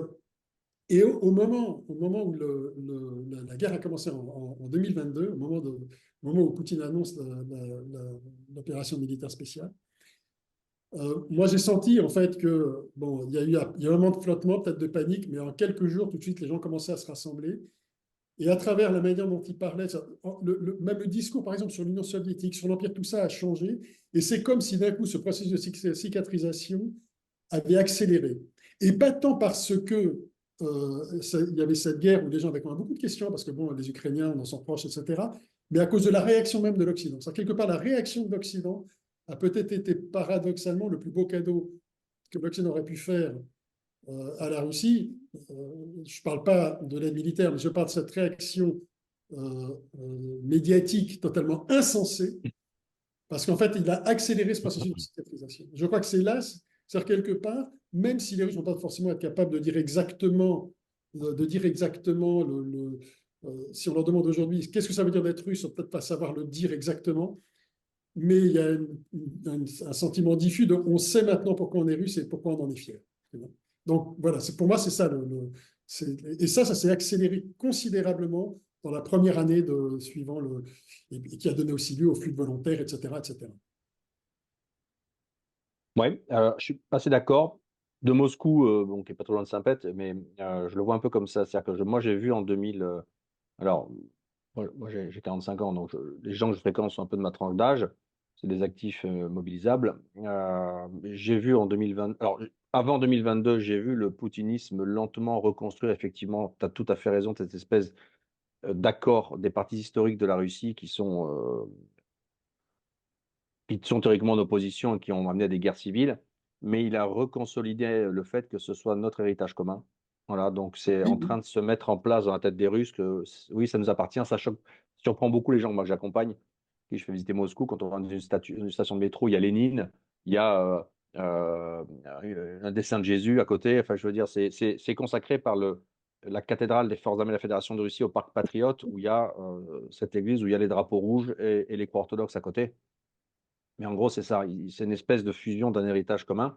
Et après le début de l'opération militaire spéciale, il me semble que ça a accéléré des processus. Effectivement, c'est un événement choc qui a donc créé des accélérations. Moi, ce que j'ai vu, c'est en 2022, j'ai quand même vu beaucoup d'inquiétudes au début. Enfin, pas d'inquiétude, mais une espèce de euh, coup sur la, coup sur la, coup sur la tête d'inattendu, de oups, ça va faire mal. Une espèce de flou, pas vraiment de la panique. Il y a beaucoup de gens qui sont partis parce que ils ont eu peur. Même moi, je vois des Européens hein, qui je fréquente qui sont partis du jour au lendemain en me disant tout va s'écroler, ça t'aura pas une journée. Pas déconner, quoi. Donc, il y a des gens qui ont une réaction un petit peu instinctive, je pense, animale, apeurée. C'est humain, je pense. Bon, moi, je le comprends parfaitement. Il y a des gens qui ont pensé que tout était fini. Il y a des gens qui sont en désaccord. Il y a quand même beaucoup de gens, et ça s'est accentué lors de la deuxième vague de sortie de la mobilisation de l'automne. Il faut bien comprendre quelque chose qui qui n'a pas été expliqué en Occident, c'est ce qu'on appelle le biais militaire. En fait, lorsqu'un citoyen russe arrive à l'âge adulte, enfin dès 16 ans du reste, mais après l'âge adulte, il doit s'enregistrer auprès de l'armée, auprès des bureaux d'enrôlement de l'armée, et il doit déclarer son statut d'homme. En fait, il a une batterie de tests médicaux à faire, il est vu par des spécialistes médicaux, et après, il obtient un document qui est qui s'appelle le Voyny Bilet, le billet militaire en russe, et qui en fait qualifie son état de santé, son statut d'homme, mobilisable ou pas, et s'il a fait une une formation militaire ou une université en partenariat avec l'armée, il a obtenu une spécialité. Cette spécialité est inscrite dans ce billet militaire. Et en fait, dans les années 2000, dans les années 90 puis les années 2000, on essayait de ne pas faire le service militaire en Russie parce que le service militaire en Russie était très mal organisé, c'était l'anarchie en haut. Et puis, ben, on vous envoyait jeunes conscrits sans équipement, allez vous battre en Tchétchénie, allez dans des zones chaotiques dans le Caucase. Moi, quand je suis arrivé en Russie en 2008, il y avait entre 1 et 5 soldats russes qui étaient tués par des groupes terroristes dans le Caucase. Donc 1 à 5 par jour. C'était des milliers d'hommes par an. Donc maintenant, c'est plus le cas, c'est entièrement pérennisé, sécurisé, mais c'était pas comme ça. Et donc, les conscrits étaient envoyés dans ces zones-là. Donc, les gens fuyaient le service militaire. Comment ils faisaient? Mais la corruption, beaucoup plus. Et donc, on pouvait acheter un billet militaire. Et donc, vous avez des générations complètes où 75% des hommes n'ont pas fait le service militaire, mais ils ont acheté un billet militaire. Et puis, ben, pour faire le mariole devant les copines, tiens, je suis tankiste, tiens, je suis artillé, tiens, je suis machin. Donc, j'ai une spécialité militaire. Mais quand il y a la mobilisation, on a recruté sur les bases des listings des bureaux militaires de la Fédération de Russie des gens avec ces spécialités. Donc, moi, je connais le cas d'un mobilisé russe, tankiste, jamais touché de tank de sa vie. Il était dans une grande enseigne française, il est parti sur le front, il a disparu. Donc, les gens ont eu peur parce qu'ils se sont dit, je vais me faire mobiliser. De facto, j'ai fait le con, plus mobilisable. Enfin, voilà. Donc, c'est aussi ça qui a entraîné la vague de départ. Et puis, il y a aussi autre chose, c'est que les entreprises stratégiques de l'État ont pu obtenir des bureaux militaires, ce qu'on appelle des BRON. Donc, en fait, c'est des documents qui permettent d'échapper à la mobilisation. Mais la confiance dans le système est ce qu'elle est. Ils ont sorti physiquement les employés quand même de la Fédération de Russie. Donc, vous avez, c'est paradoxal, hein, des entreprises stratégiques, des grandes banques qui ont des pans entiers d'employés qui sont hors de la Fédération de Russie. Là, maintenant, ils tendent à revenir. On est sur le mouvement inverse où c'est limité à des pays comme les pays du non-douanier, notamment le Kazakhstan et l'Arménie. Mais voilà, donc les flux, ils ont été aussi dus à ça. Et après, moi, ce que je vois maintenant, c'est que je vais vous donner une expérience. J'ai une chaîne YouTube et je vais poster aujourd'hui des vidéos que j'ai faites aujourd'hui. À Moscou se tient depuis le mois d'octobre une exposition absolument incroyable. Incroyable. C'est quelque chose d'unique dans l'histoire de la planète. C'est l'exposition Russie. En fait, dans le parc des expositions soviétiques ont été mis des bâtiments modernes et dedans ont été organisées des expositions. Et le cœur, c'est l'exposition des régions russes. En fait, c'est là que Poutine a lancé sa campagne fin d'automne dernier, où il a expliqué que la Russie était une famille de familles, donc une famille, deux familles au pluriel, des familles qui sont dans la grande famille russe. Et donc, dans ce stand, dans cet immense pavillon, il faut 3 heures pour faire le tour. J'ai tout filmé, donc je l'ai filmé aujourd'hui pour montrer les gens. Les gens. Vous parlez des Russes, les gens. Et en fait, on voit ce qui va se passer. C'est-à-dire qu'en fait, dans les pavillons, il y a toutes les régions russes, tous les peuples traditionnels, toutes les identités remises devant, tous les costumes traditionnels, les femmes en robe traditionnelle. Il y a des designers de mode modernes qui ont repris des costumes traditionnels pour les moderniser, pour qu'ils soient portables au bureau, qui sont exposés. Il y a de la musique, de la culture, des traces d'histoire, des références à l'opération militaire spéciale absolument partout. Vous avez des robots, vous avez des drones, vous avez donc espèce de mélange culturel incroyable entre les traditions et la modernité et la technologie, mais le tout sur un fondement culturel dont la base est le cœur.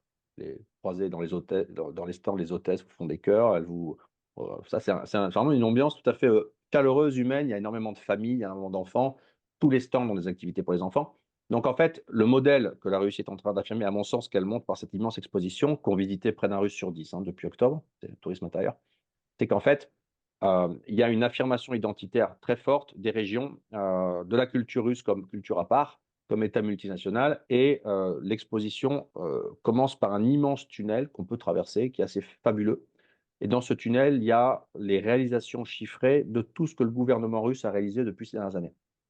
Les écoles, le nombre d'enfants pas avortés, la technologie, les brise-glaces, l'écologie, le tourisme. Donc tout est résumé. On passe dans ce tunnel en à peu près 15 minutes et il y a des immenses hologrammes gigantesques avec des messages politiques forts. Et ça se termine par la Russie, pays d'avenir, les 4 nouvelles régions et le fait que le pays s'agrandit. Donc il y a un message politique civilisationnel, à mon avis, qui est colossal donné par les autorités russes, très affirmé, mais c'est un patriotisme et un conservatisme affirmé de façon extrêmement détendue. C'est vraiment avec amour, from Russia with love. Donc, c'est on est ce qu'on est, c'est serein, on s'aime, on est ensemble, on n'en veut à personne. Moi, je suis allé sur les stands, vous verrez les vidéos, j'ai dit voilà, vous avez des choses à dire aux Français. Je suis allé au stand de la République de Donetsk, je suis allé au stand de région russe et tout le monde me dit il y a un message positif pour les Français. Les Français, je préside, le gouvernement. Donc, les gens n'ont rien contre les peuples européens, mais par contre, effectivement, je pense qu'il y a une fâcherie politique. Et je pense aussi que beaucoup de Russes, notamment des grandes villes, pour terminer, qui sont partis en Europe voyager, ont vu que finalement leur niveau de vie en Russie n'est pas si mauvais. Donc les gens aussi sont peut-être moins attirés par un modèle qu'ils estiment plus un modèle gagnant. J'ai été surpris de discuter avec des jeunes Russes sur les stands qui m'ont dit bah, on comprend bien qu'on est en train de déclasser l'Europe. J'avais jamais entendu des Russes dire ça. Il y a 5 ans, 10 ans, des Russes vous dire on va déclasser l'Europe. Non. Là, les choses sont allées très vite. Je pense que l'effondrement de la France et de l'Europe, il est réel, il est ressenti par les Russes maintenant qui y sont allés. Et je pense que la cité russe qu'on voit actuellement, elle est très très forte. Et les Russes ressentent que les choses vont mieux chez eux. Daniel, tu m'avais un peu alerté là-dessus, justement sur alors, le retour des gens qui sont déçus, mais il y a aussi la question physique, quoi. C'est-à-dire que les gens qui viennent en Occident, tu m'avais parlé de la frontière des pays baltes, en disant que quand on l'a traversée, on changeait on changeait de Oui, niveau de oui. vie, quoi. Alors voilà, c'est très local, mais c'est vrai qu'il y a 1 an, j'ai repassé une frontière que je passais à un moment donné très souvent, tous les 3 mois, qui est en fait la frontière à Ivangorod, Narva-Ivangorod, qui est Ah ouais. tu connais probablement l'endroit aussi, non? Qui est entre l'Estonie et... en fait, c'est la route la plus directe entre le Tallinn et Saint-Pétersbourg. Et bon, avant, je veux dire, bon, voilà, on avait plutôt tendance, voilà, on sortait d'une Russie qui était un peu en pagaille, etc. On arrivait sur quelque chose qui était plus propre, ordonné, etc. Bon. Alors, sachant que, bon, Narva, ça reste encore une ville, bon, d'abord, on est extrêmement russophone, il y a pratiquement que des Russes. Bon, il y a les hôtels spa, que ce soit sur la mer, c'est très sympa, etc. J'allais renouveler mon visa régulièrement, donc à l'époque où j'avais encore. Donc, pour ça que j'y allais j'avais un visa famille de 3 mois, donc j'allais régulièrement. Ouais. Il fallait attendre 2-3 jours, c'était l'occasion de se faire 2-3 jours au hôtel spa, c'était sympa. Et l'ambiance était très détendue, etc. Bon. Et on arrive avec mon fils, on y avait dit, tonton, on y allait avec mon fils, on va faire une petite vacances. Et j'arrive avec mon petit dernier qui était plus si petit à ce moment-là, il y a 2 ans, ou 1 an, 2 ans, 2 ans, je crois. Et là, c'est vrai, on passe et on a l'impression d'arriver dans un pays complètement délabré. Et donc, c'était. Alors, il y avait ils avaient déjà pris le coup du Covid, hein, parce que la frontière avait été fermée. Et donc, c'était un endroit qui vivait. Enfin, il faut bien voir, l'oblast de Leningrad, je veux dire, donc, c'est la région, pour les gens, les auditeurs qui ne sauraient pas, la ville s'appelle Saint-Pétersbourg, mais la région a gardé le nom de Leningrad. Donc, c'est le Leningradsky Oblast, hein, c'est la région de Leningrad. Je sais plus la proportion, mais elle est nettement plus peuplée, je crois, 4 ou 5 fois ou 6 fois plus peuplée que l'Estonie entière, quoi. Et donc, le pays vivait évidemment de cet argent-là, c'est normal. Et quand on allait dans les hôtels spa, par exemple, il y avait la majorité des clients, c'était des gens qui venaient de la Fédération de Russie. Et donc aujourd'hui, c'est sûr que pour ces pays-là, il y a un vrai problème, puisqu'une partie significative de leur PIB venait des échanges avec la Russie. Pareil du côté de la Finlande, hein, sur le côté de la Pelenta, etc. Enfin, je veux dire, il y avait des grands centres commerciaux qui étaient dédiés aux Russes, quoi. Puis je veux dire, qui aujourd'hui sont périclites complètement, quoi. Je veux dire, c'est du côté de la Pelenta, c'est du côté de la Finlande. Donc oui, effectivement, il y a des endroits où ça se voit, quoi. Alors après, une fois qu'on arrive près de Tallinn, ça va mieux, quoi. Mais il y a toute une partie on a pris le train et franchement, je voyais, je veux dire, ça avait un côté délabré, quoi. J'ai un côté, moi, Tallinn concentre quand même plus de richesses, donc Tallinn, ça allait, quoi. Ça, c'est la ville elle-même. Elle n'a pas changé, quoi. J'ai pas l'impression qu'elle avait changé. Alors, c'est intéressant parce que si on dit ça euh, en France en particulier, dans les élites, ils sont sidérés. Mais comment pouvez-vous dire une chose pareille? Pour eux, les Russes sont toujours des moujiks. Parce que moi, ce qui m'a quand même frappé au moment du déclenchement de l'OMS, c'est la persistance d'un fond raciste. Alors, quand je utilise raciste, le mot est peut-être un peu trop fort, mais suprémaciste, quoi. Il y a une vision des préjugés assez impressionnants, et donc c'est très désagréable. Et ça s'est exprimé sans frein. Mais ce que vous nous dites là, c'est qu'il y a un développement, parce qu'on parle d'économie, on va parler encore un peu d'économie, il y a un développement qui fait que, et j'ai entendu le terme que vous utilisez, c'est que l'Occident serait en voie de déclassement.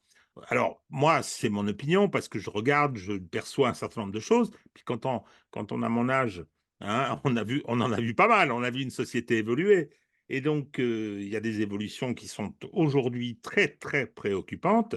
Mais moi, je regarde les réactions. Je vais en citer trois de ces Américains qui sont venus en Russie, qui ont été estomaqués. Il y a Carlson d'abord. Si, mais attendez, c'est quoi là? C'est une métropole entretenue. Alors, bon, naturellement, il y a la comparaison entre le métro de New York et le métro de Moscou.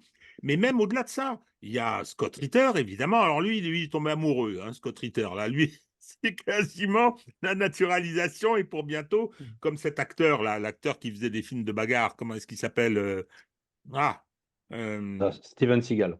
voilà, Steven Seagal. Pourquoi est-ce que vous aimez les Russes? Pourquoi vous me posez des questions stupides? Et donc, et puis, naturellement, Larry Johnson aussi, l'ancien agent de la CIA, ils ont été un peu surpris, quoi. Ils sont effectivement d'une différence de niveau affichée, sachant que, justement, en Occident, la question de la gestion des grandes métropoles est une question délicate, difficile. Paris est une ville en grande difficulté. Donc, alors, je ne parle même pas des villes américaines, avec les autres problèmes qui viennent se greffer. Je regarde actuellement de temps en temps une série américaine assez sympathique qui est du début des années 2000, qui se passe à San Francisco, qui est une ville magnifique, ou qui était magnifique, mais quand on voit ce que c'est devenu aujourd'hui, avec les 20 morts par jour, par nuit, pardon, que les services Ouais. de santé vont récupérer dans la rue, des morts par overdose, quoi. Et bon, tous les gens qui connaissent San Francisco aujourd'hui sont atterrés.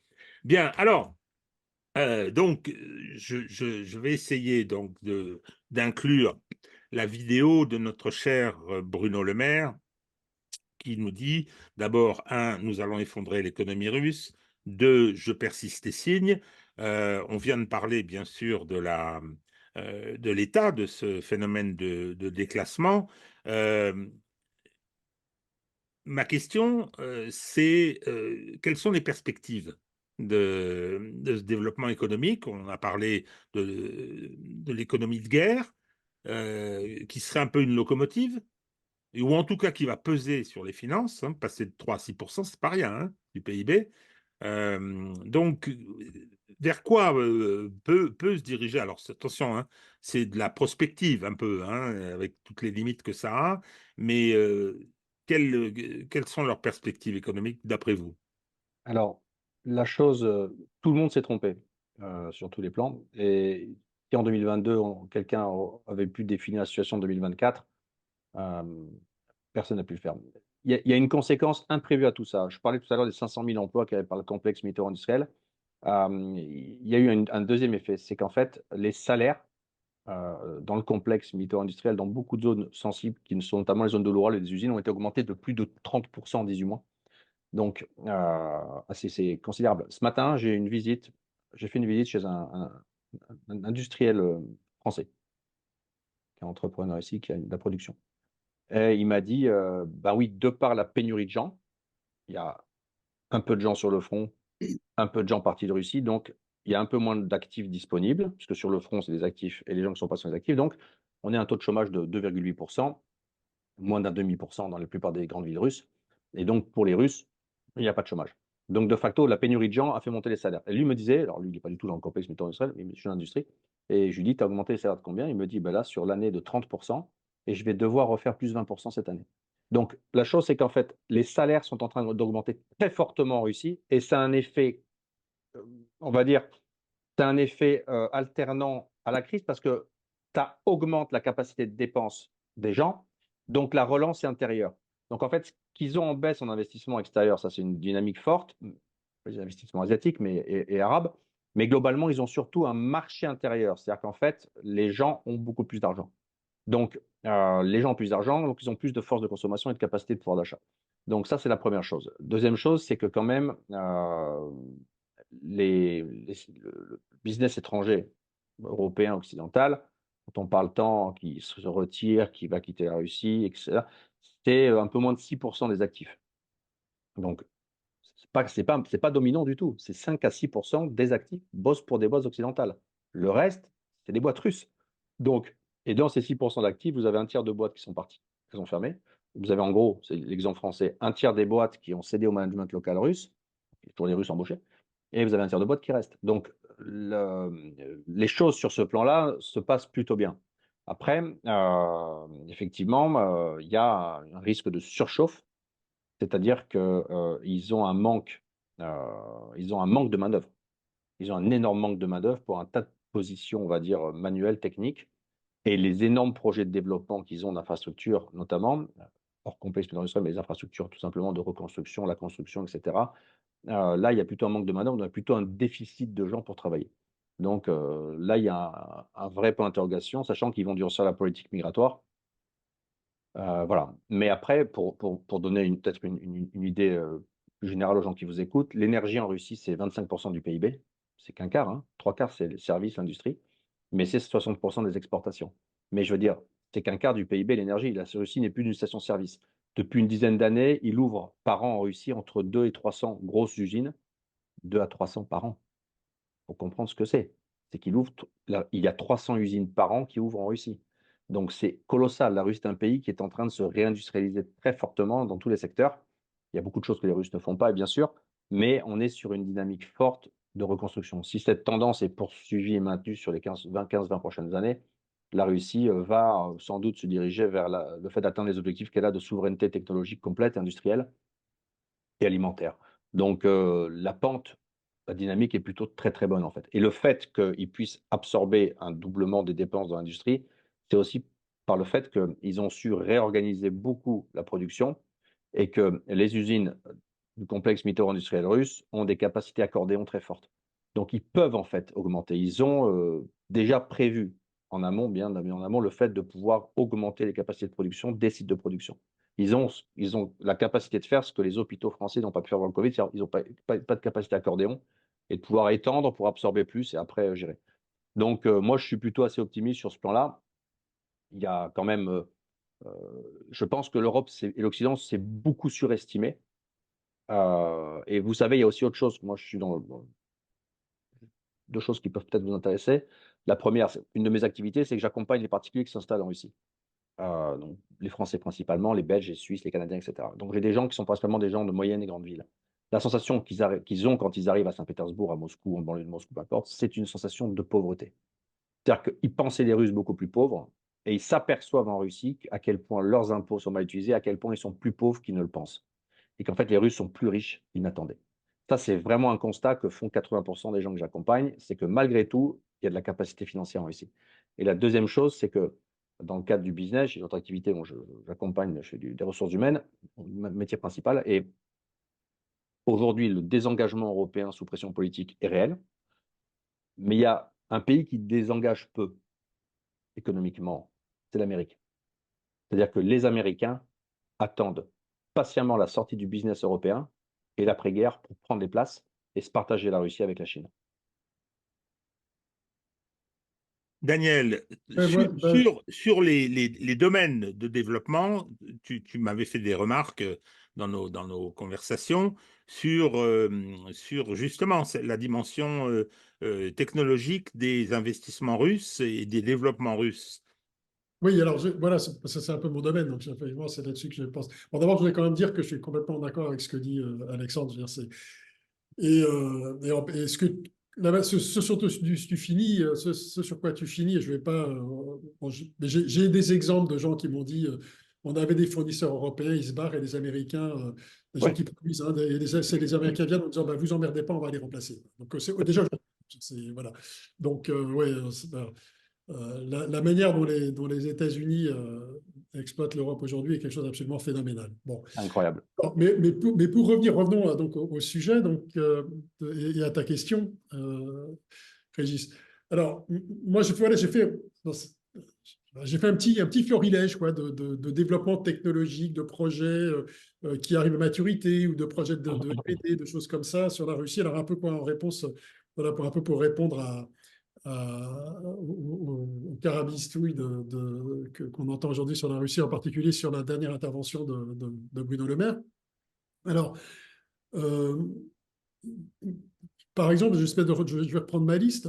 Voilà, il y a une chose, par exemple, qui est vraiment, qui paraît intéressante, très pertinente, et justement parce que ça c'est clairement de la technologie à usage dual, civil et militaire. Donc apparemment, il y a beaucoup de travail fait sur, j'ai vu deux projets sur ce qu'on appelle les microsatellites, c'est-à-dire en fait, c'est des satellites qui peuvent faire même que quelques centimètres des tailles allant de 100 grammes à 1 kilo. Donc, vraiment ça permet en fait de créer des constellations de satellites pour faire des choses intelligentes. Donc voilà, donc là par exemple... Aurait-il, attends Daniel, j'ai entendu dire qu'ils avaient un projet équivalent à celui d'Elon Musk, c'est-à-dire des nuées de satellites, pas le géostationnaire pour les relais Internet, mais des nuées de satellites qui permettrait de couvrir la planète, couvrir Voilà. la planète d'Internet. Voilà, ben là en fait, alors est-ce que c'est Internet ou autre chose? Parce que ça peut être évidemment, enfin, on peut faire beaucoup de choses. Moi, je vois un projet de moteur pour ces microsatellites, qui évidemment posait un certain nombre de problèmes. Donc, ça, c'est l'université Ryazan qui s'en occupe. Ensuite, un projet de construction d'un système d'observation de tout un tas de paramètres terrestres. Donc là, on est sur, alors on parle d'observation météorologique, observation des forêts, etc. Évidemment, derrière, il y a l'observation du champ de bataille, très certainement, c'est pour ça que j'essaie du dual. Mais donc, c'est de la très haute technologie à double application. Et donc, ça vient c'est ce qu'on évoquait tout à l'heure, à savoir le fait de rentrer dans un modèle de transition entre les technologies militaires, technologies à usage civil. Et donc, évidemment, ça doit faire l'objet d'apports au niveau, des financements, d'ailleurs, des financements d'État assez importants. Alors après, j'en ai un, alors j'essaie de le retrouver, qui est assez intéressant. Ça, c'est une bonne nouvelle, une très très bonne nouvelle pour les ménagères russes. C'est la création la production de matériaux pour la microélectronique. Donc en fait, les ménagères russes vont pouvoir récupérer enfin leur machine à laver parce que leurs maris vont cesser d'en tirer les microprocesseurs pour aller se battre. Alors ça, je ne sais plus qui fait ça. Oui, voilà, c'est ça, c'est un laboratoire RTU Milea qui fait ça. Donc, je n'ai pas l'endroit où ça se situe, mais voilà. Donc ça, ils sont en train de créer des matériaux pour des... Alors, particulier pour des capteurs pouvant fonctionner dans des environnements extrêmement complexes, comme par exemple les moteurs d'avion, etc. Bon. Qu'est-ce qu'on a encore? Alors, on a des projets aussi vachement très, très intéressants, enfin, vraiment plus sur très high-tech, mais plus sur l'ordre de tout ce qui va enfin, de la recherche spatiale. On a un télescope à neutrinos qui est en train d'être déployé dans les eaux du Baïkal. Donc, je suppose qu'on les met dans des eaux profondes parce que probablement ça permet de filtrer toutes les particules qui peuvent vous embêter avant et de garder que les neutrinos qu'on veut détecter. Et donc, alors moi, je ne connais pas ça, mais ça doit probablement permettre d'avoir des visions de l'historique de l'univers assez intéressantes. Voilà. On a ouais, alors un turbopropulseur qui vient de terminer de compléter toute une série de tests. Voilà, donc ça, c'est pour le domaine de l'aviation. Il y a pas mal de choses dans le domaine de l'aviation. Qu'est-ce qu'on peut trouver encore qui sont... Alors, il y a aussi un truc intéressant qui est un bras manipulateur accompagné de systèmes d'intelligence artificielle pour la reconnaissance d'images et qui doit être embarqué sur des robots travaillant à très grande profondeur. Donc là, voilà, on a de l'intelligence artificielle, quand même probablement des choses assez sophistiquées, puisque c'est l'intelligence artificielle qui contrôle le bras manipulateur. Probablement parce que ce n'est pas si facile de le contrôler à distance, les communications, etc., etc. Donc en fait, le robot serait relativement autonome dans ses opérations. Qu'est-ce qu'on peut trouver encore? Alors, il y a pas mal de bateaux qui sont créés, et en particulier, il y a des bateaux, des genres bateaux-bus pour la région de Moscou. Alors, c'est créé à Saint-Pétersbourg, c'est des bateaux, ils sont magnifiques d'ailleurs. C'est dommage, je n'ai pas d'image à proposer là. Des bateaux électriques pour faire une liaison urbaine sur la Moscova. Donc, c'est destiné à Moscou. C'est des bateaux électriques. Donc, ça, c'est... Voilà, il paraît que la Russie n'avance pas du tout sur tout ce qui est technologie, je dirais, voilà, de la transition énergétique. Donc, il y a ça. Il y a également des bateaux de croisière. Pourquoi ça vous fait sourire, Alexandre, ça? Non, j'habite dans un pays qui est bien plus en avance technologiquement que l'Europe. Oui, voilà. Non, mais voilà, c'est ce que je suis en train de, voilà, c'est ce que je suis en train d'exposer là. Et qui Alors, n'est pas encombré par certains impératifs soi-disant écologiques. Non, pas du tout. Oui, voilà. Non, mais malgré tout, je veux dire, les choses se font. Alors, il y a ils ont aussi un truc intéressant, c'est qu'ils ont repris les modèles de bateaux fluviaux et croisières du temps soviétique et ils les transforment en bateaux hybrides, donc beaucoup plus efficaces sur le plan énergétique. Il y a aussi des bornes de rechargement qui sont en production, des bornes de rechargement intérieures pour l'intérieur. Donc, pour installer dans les parkings, elles sont très compactes. C'est juste une toute petite tour. Bon, voilà. Donc, voilà, ça, on fait ça. Il y a une usine qui fournissait des échangeurs de chaleur à Airbus et Boeing. Ben, aujourd'hui, ils fournissent le marché local. Et je dirais presque, alors ça me paraît vraiment très important. J'ai vu 2-3 projets dans le domaine des machines-outils. Machines-outils en particulier pour le domaine aéronautique, avions, hélicoptères. Donc là, il y a des besoins qui sont très particuliers. Et il y a une entreprise russe qui est donc en train de réaliser aujourd'hui, de mettre en production des machines-outils. Alors ça, tu vois, c'était tout le marché allemand. Les Allemands avaient la haute main sur ce genre de truc. Et ben là, aujourd'hui, voilà, ils viennent de se construire un super concurrent. Parce qu'à mon avis, ça doit être bien fait, ça. Voilà. Donc voilà, ça, c'est un petit florilège voilà, du pays qui n'investit pas dans la R&D, qui ne fait pas de recherche, qui n'a pas de science, etc. Il n'y a pas d'intelligence artificielle, il n'y a pas d'énergie verte. Voilà le réseau de... Alors, je pense que l'électricité, il n'y a pas beaucoup de véhicules électriques en Russie, mais l'avantage, c'est qu'au moins l'électricité sera d'origine nucléaire, donc elle sera vraiment verte, ça ne sera pas produite au charbon, ou au gaz, qui est quand même beaucoup moins nocif que le charbon. Donc, alors bon, effectivement, la Russie est quasiment au Moyen-Âge, c'est évident, et c'est la raison pour laquelle elle est en voie de vassalisation par la Chine. Je voulais qu'on termine par cette question des rapports avec la Chine, parce que c'est l'actualité. J'ai regardé, alors je vous propose de jeter un coup d'œil sur l'arrivée de Vladimir Poutine à Pékin. C'est impressionnant. C'est impressionnant, surtout quand on se rappelle de la façon dont Scholz a été accueilli à Pékin, la façon dont Blinken a été accueilli à Pékin. Le plus drôle, c'est quand il est parti, hein, que les Chinois ont fait le langage des fleurs. Alors, il avait des fleurs qui s'appellent les crotons, qui sont, paraît-il, des fleurs qui rendent malade, enfin, ou je ne sais pas quoi. C'était sur la table entre les deux, enfin entre Xi et Blinken. Mais surtout, ce qui était rigolo, c'est que on a vu Xi faisant les 100 pas dans un salon et manifestement, donc il attendait Blinken et disant, mais quand est-ce qu'il part le type? Et son assistant lui répond cette nuit, ah bon, bien. Et puis l'autre, il est parti tout seul, accompagné par son propre ambassadeur. Bon, quand on voit comment Poutine est reçu, ça en dit long, effectivement, sur la qualité de ces rapports. Quant à la vassalité que la France, qui est un des pays les plus vassaux des États-Unis, mais pas seulement des États-Unis, hein, c'est-à-dire que en ce qui concerne le conflit au Moyen-Orient, euh, avec parfois quelques nuances, et tant mieux, hein, on est aussi vassalisé. Donc le problème, c'est que c'est quelque chose moi j'ai l'impression, de considérable ce qui est en train de se passer.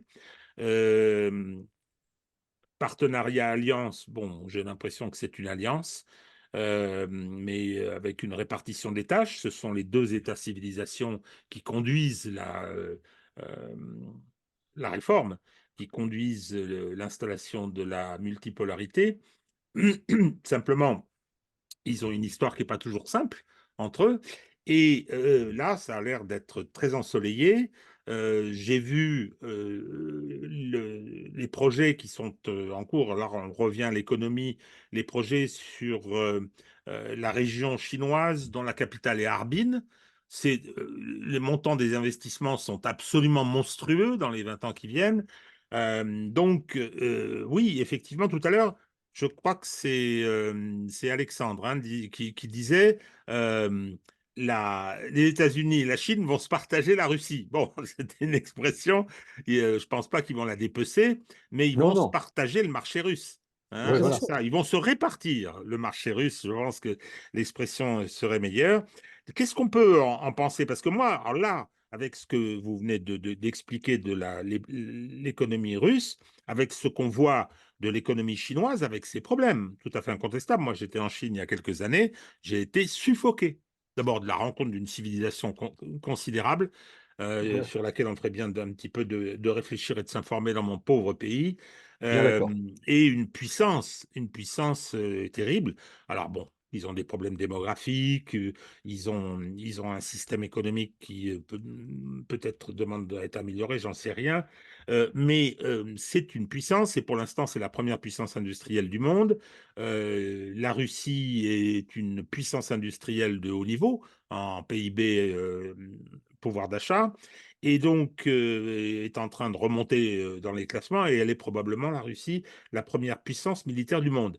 Donc là, on a un partenariat assez extraordinairement puissant. Vers quoi ça va, ce partenariat, qui est géostratégique, qui est militaire, de coopération, mais qui, sur le plan économique, semble offrir des perspectives. En tout cas, c'est ce qui est annoncé.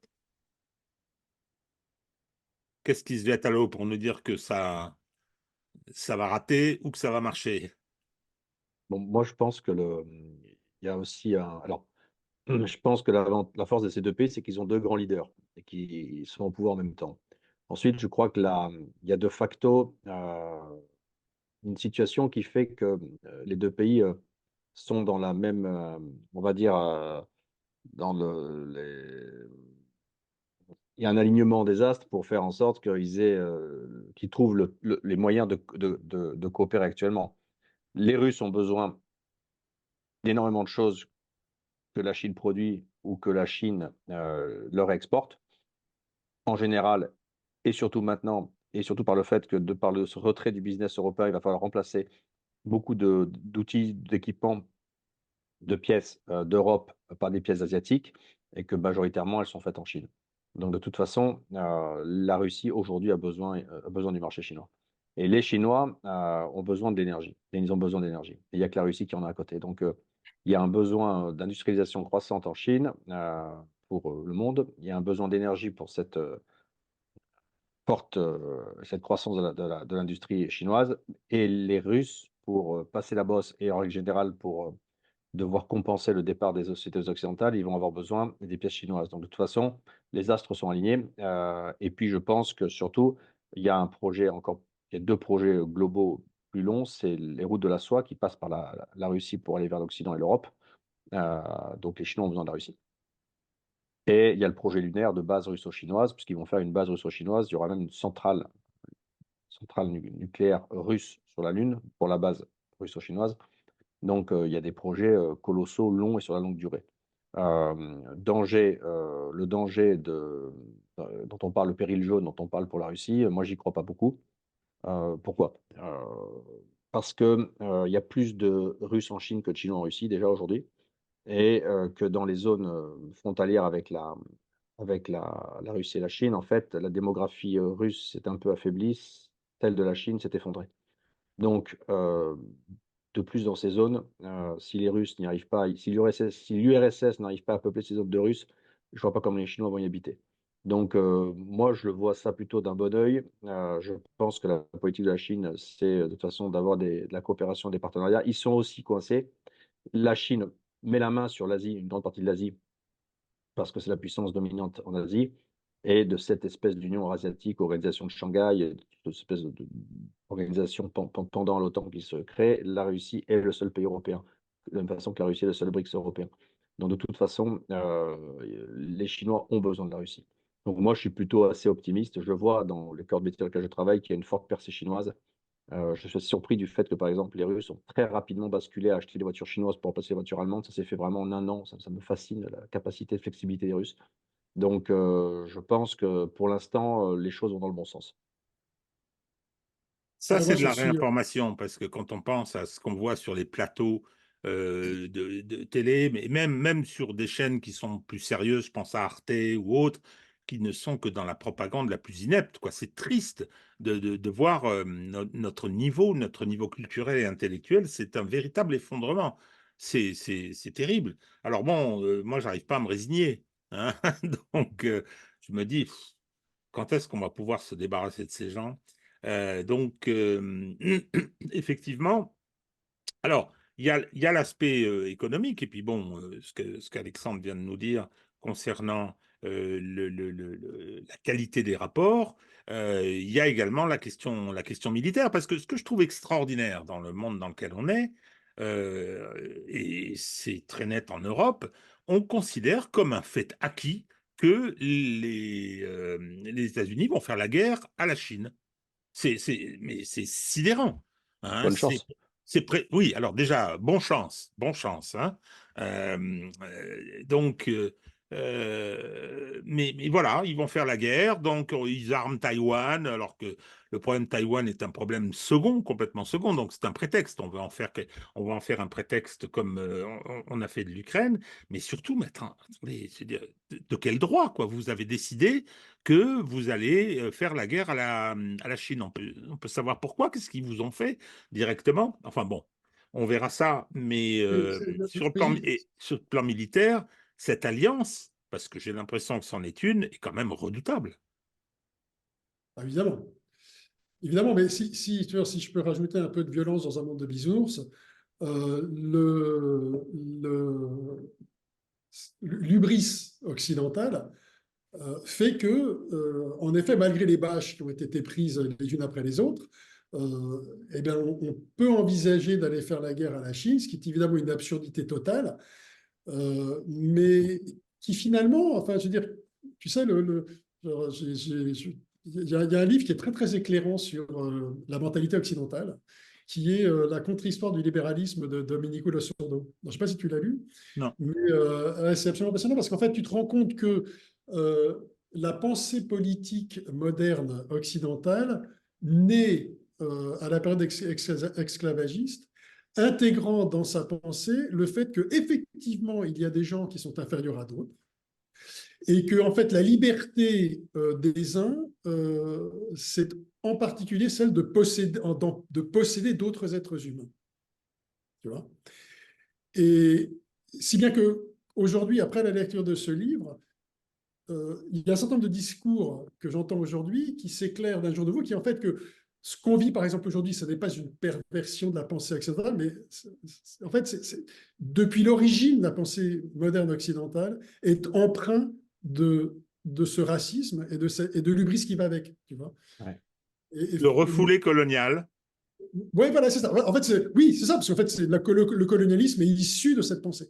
Et si bien qu'effectivement, du coup, il y a ça, et il y a aussi une vision des rapports qui est une vision extrêmement, tout en confrontation, qu'on entend bien d'ailleurs dans la pensée de quelqu'un comme John Mearsheimer, que j'aime bien d'ailleurs, en fait, ses analyses sont très très pertinentes, mais sa vision, sa vision des rapports internationaux, elle est uniquement celle de jeu de pouvoir, tu vois. Alors, donc, imaginez que finalement la Russie et la Chine puissent s'entendre en dehors d'un tel contexte, d'une telle approche contextuelle plutôt, et que finalement les aspects de collaboration peuvent prendre le dessus sur les aspects de compétition, de concurrence qui peuvent aussi intervenir, mais que ces aspects de collaboration sont plus forts. Si tu veux, c'est un peu comme, tu vois, je veux dire, l'interprétation la plus générale du darwinisme, c'est celle de la concurrence des uns contre les autres. Alors que ça peut très bien être interprété comme une collaboration entre espèces, que finalement, les équilibres naturels peuvent être vus comme des collaborations. Tu vois, donc il y a un point de vue qui est le point de vue anglo-saxon, qui est la vie tourne autour des affrontements. Et il est très difficile de sortir de cette matrice, et ce qui fait que l'analyse, effectivement, que ont la plupart des Occidentaux sur le partenariat entre la Chine et la Russie, ben, la Russie, il y a tant d'habitants et c'est un grand pays vide, la Chine, ils sont super nombreux, donc la Chine va faire qu'une bouchée de la Russie. Hein. Mais en fait, le seul problème là-dedans, c'est que les Chinois ne pensent pas comme ça. Et les Russes ne pensent pas non plus comme ça. Hein. Exactement. Ça, c'est une chose qui m'a frappé quand j'étais en Chine. Alors d'abord, j'avais travaillé mon voyage. Je m'étais bien préparé. Et donc, ça a été une rencontre avec une civilisation au-delà de l'aspect touristique passionnant, la rencontre, de la gastronomie. Bien sûr, non, mais c'était... et je me suis rendu compte que c'est une culture, c'est une civilisation qui m'est étrangère. Étrangère, non pas, et sans aucune xénophobie, au contraire, je la trouve fascinante. Hein. Et pour moi, c'est le symbole que j'avance toujours, dire, attendez, ils se sont développés en parallèle, à peu près en même temps, en parallèle que la civilisation gréco-latine, dont on est issu. Hein, parce que moi, je pense qu'on est, De Gaulle qui avait raison, on est de civilisation gréco-latine et chrétienne. Le concept judéo-chrétien ne tient pas debout, pour moi. Mais toujours est-il que le symbole fascinant, c'est le fait que Platon et Confucius aient été contemporains. Alors déjà, la fusion des trois royaumes, c'est la période des guerres civiles à Rome avant l'instauration de l'Empire. La fusion des trois royaumes qui vont déboucher sur l'Empire des Milieux. Et donc, non, tout ça est extraordinaire, mais ils ne pensent pas comme ça. Et nous, on a perdu, si tant est qu'on ne l'ait jamais eu, cette faculté à se mettre à la place des autres, à réfléchir, et au plan militaire en particulier, à quoi pense-t-il? À quoi pense-t-il? Comment pense-t-il? Que veulent-ils? Non, non, ça malheureusement, et ça s'est aggravé parce qu'on est en crise. Parce qu'on est en crise, parce que on arrive au bout des 5 siècles de domination. Et voilà, j'avais une polémique sur les réseaux à propos en disant tous les peuples ont le droit de défendre leur identité, leur terre, je ne sais plus ce qu'il y avait d'autre, et sauf le blanc. Mais je disais, oui, mais attendez, le blanc, il est en train de tout foutre en l'air lui-même. Donc, il a besoin de personne pour le faire. Et ce qui est vrai. Mais là, on le voit dans ce que vous venez de décrire. Je me dis, mais quand je pense à la perception qu'on en a ici, qu'on nous présente, voilà, l'Occident vit dans un monde imaginaire maintenant. Tu sais ce qui est assez fascinant d'ailleurs, bon, je suis en France depuis quelques mois, et ce qui est marrant, c'est que même les Russes qui habitent, alors, depuis bien avant, hein, je veux dire, pas des gens qui sont partis au moment de l'OMS, mais des gens qui sont installés pour des raisons familiales, historiques, d'histoire, tout ça. Enfin, ils sont installés en France. Eh bien, eux-mêmes, j'ai du mal à leur faire comprendre à quel point le pays a changé. Vous avez trouvé, les gens, le pays va mieux, les gens vont mieux dans leur tête, etc. Ils ont du mal à se rendre compte que finalement, et c'est très surprenant, c'est que malgré le fait que le pays soit en guerre, ben finalement, quelque part, on est dans l'atmosphère, on a une impression d'être finalement beaucoup plus détendu, plus en sécurité en Russie. C'est complètement paradoxal que dans l'Union européenne de 2024. Alors moi, je vais Oui. vous remercier tous les deux de cet éclairage qui est absolument indispensable. Je vais continuer avec mon bâton de pèlerin à faire des réinformations sur différents sujets, le sujet militaire, bien sûr. Je vais terminer, c'était donc il y a quelques semaines la réélection de Vladimir Poutine, ça a été son intronisation. Il est en voyage triomphal en Chine. Bon, moi j'ai connu l'Union soviétique, j'y ai été pas mal. L'effondrement, évidemment. Quand je pense à ce que c'était devenu et ce qu'il a réussi à en faire, ce redressement en 20 ans, sur le plan historique, alors on parlait des deux dirigeants, oui, effectivement, ils ne sont pas jeunes, ni l'un ni l'autre. Hein. Donc, mais quand on pense à... Et tous les deux, d'ailleurs, ils ont fait une astuce constitutionnelle, puisque les mandats n'étaient pas renouvelables. Donc, on a modifié la Constitution pour l'un comme pour l'autre pour qu'ils puissent perdurer. Mais je reviens à Poutine. Ce que, historiquement, cet homme a fait, c'est quand même très, très impressionnant. Et ça rend encore plus vulgaire et stupide la façon dont il est présenté comme nouvel Hitler, etc. On n'est pas obligé d'apprécier ce qu'il a fait, on n'est pas obligé d'apprécier ce système politique, mais quand même, il a sorti un pays de l'ornière, du gouffre où il était tombé, et ça, l'histoire, c'est évident, lui en rendra raison. Voilà. Eh bien, écoutez, sur ces mots de compliment vis-à-vis du Vojde, hein, on n'utilise plus du tout cette expression en Russie. Non. Non, non. Parce que ça me fait penser aux livres de Jean Lopez, ils sont extraordinaires, même s'il a dit beaucoup de conneries récemment, sur la guerre germano-soviétique, que j'ai découvert grâce à lui. Il appelle souvent Staline le Vojde dans ses bouquins. Euh, Ça veut dire quoi le Vojde alors? C'est le chef de tribu, en fait. Ah, d'accord. C'est le leader, c'est le chef de tribu. Au départ, originellement, presque étymologiquement, j'allais dire c'est le chef de tribu. C'est le chef de tribu. D'accord. À Bon. l'époque slave, etc. Bon, eh bien, écoutez, ce pays a la chance d'avoir un grand dirigeant. C'est pas notre cas. Merci Alexandre, merci Daniel. On se rappelle pour le sujet dont tu souhaitais qu'on parle. Hein, et je dis à tous nos amis, à la fin de cette conversation amicale, merci de votre attention et à très très bientôt.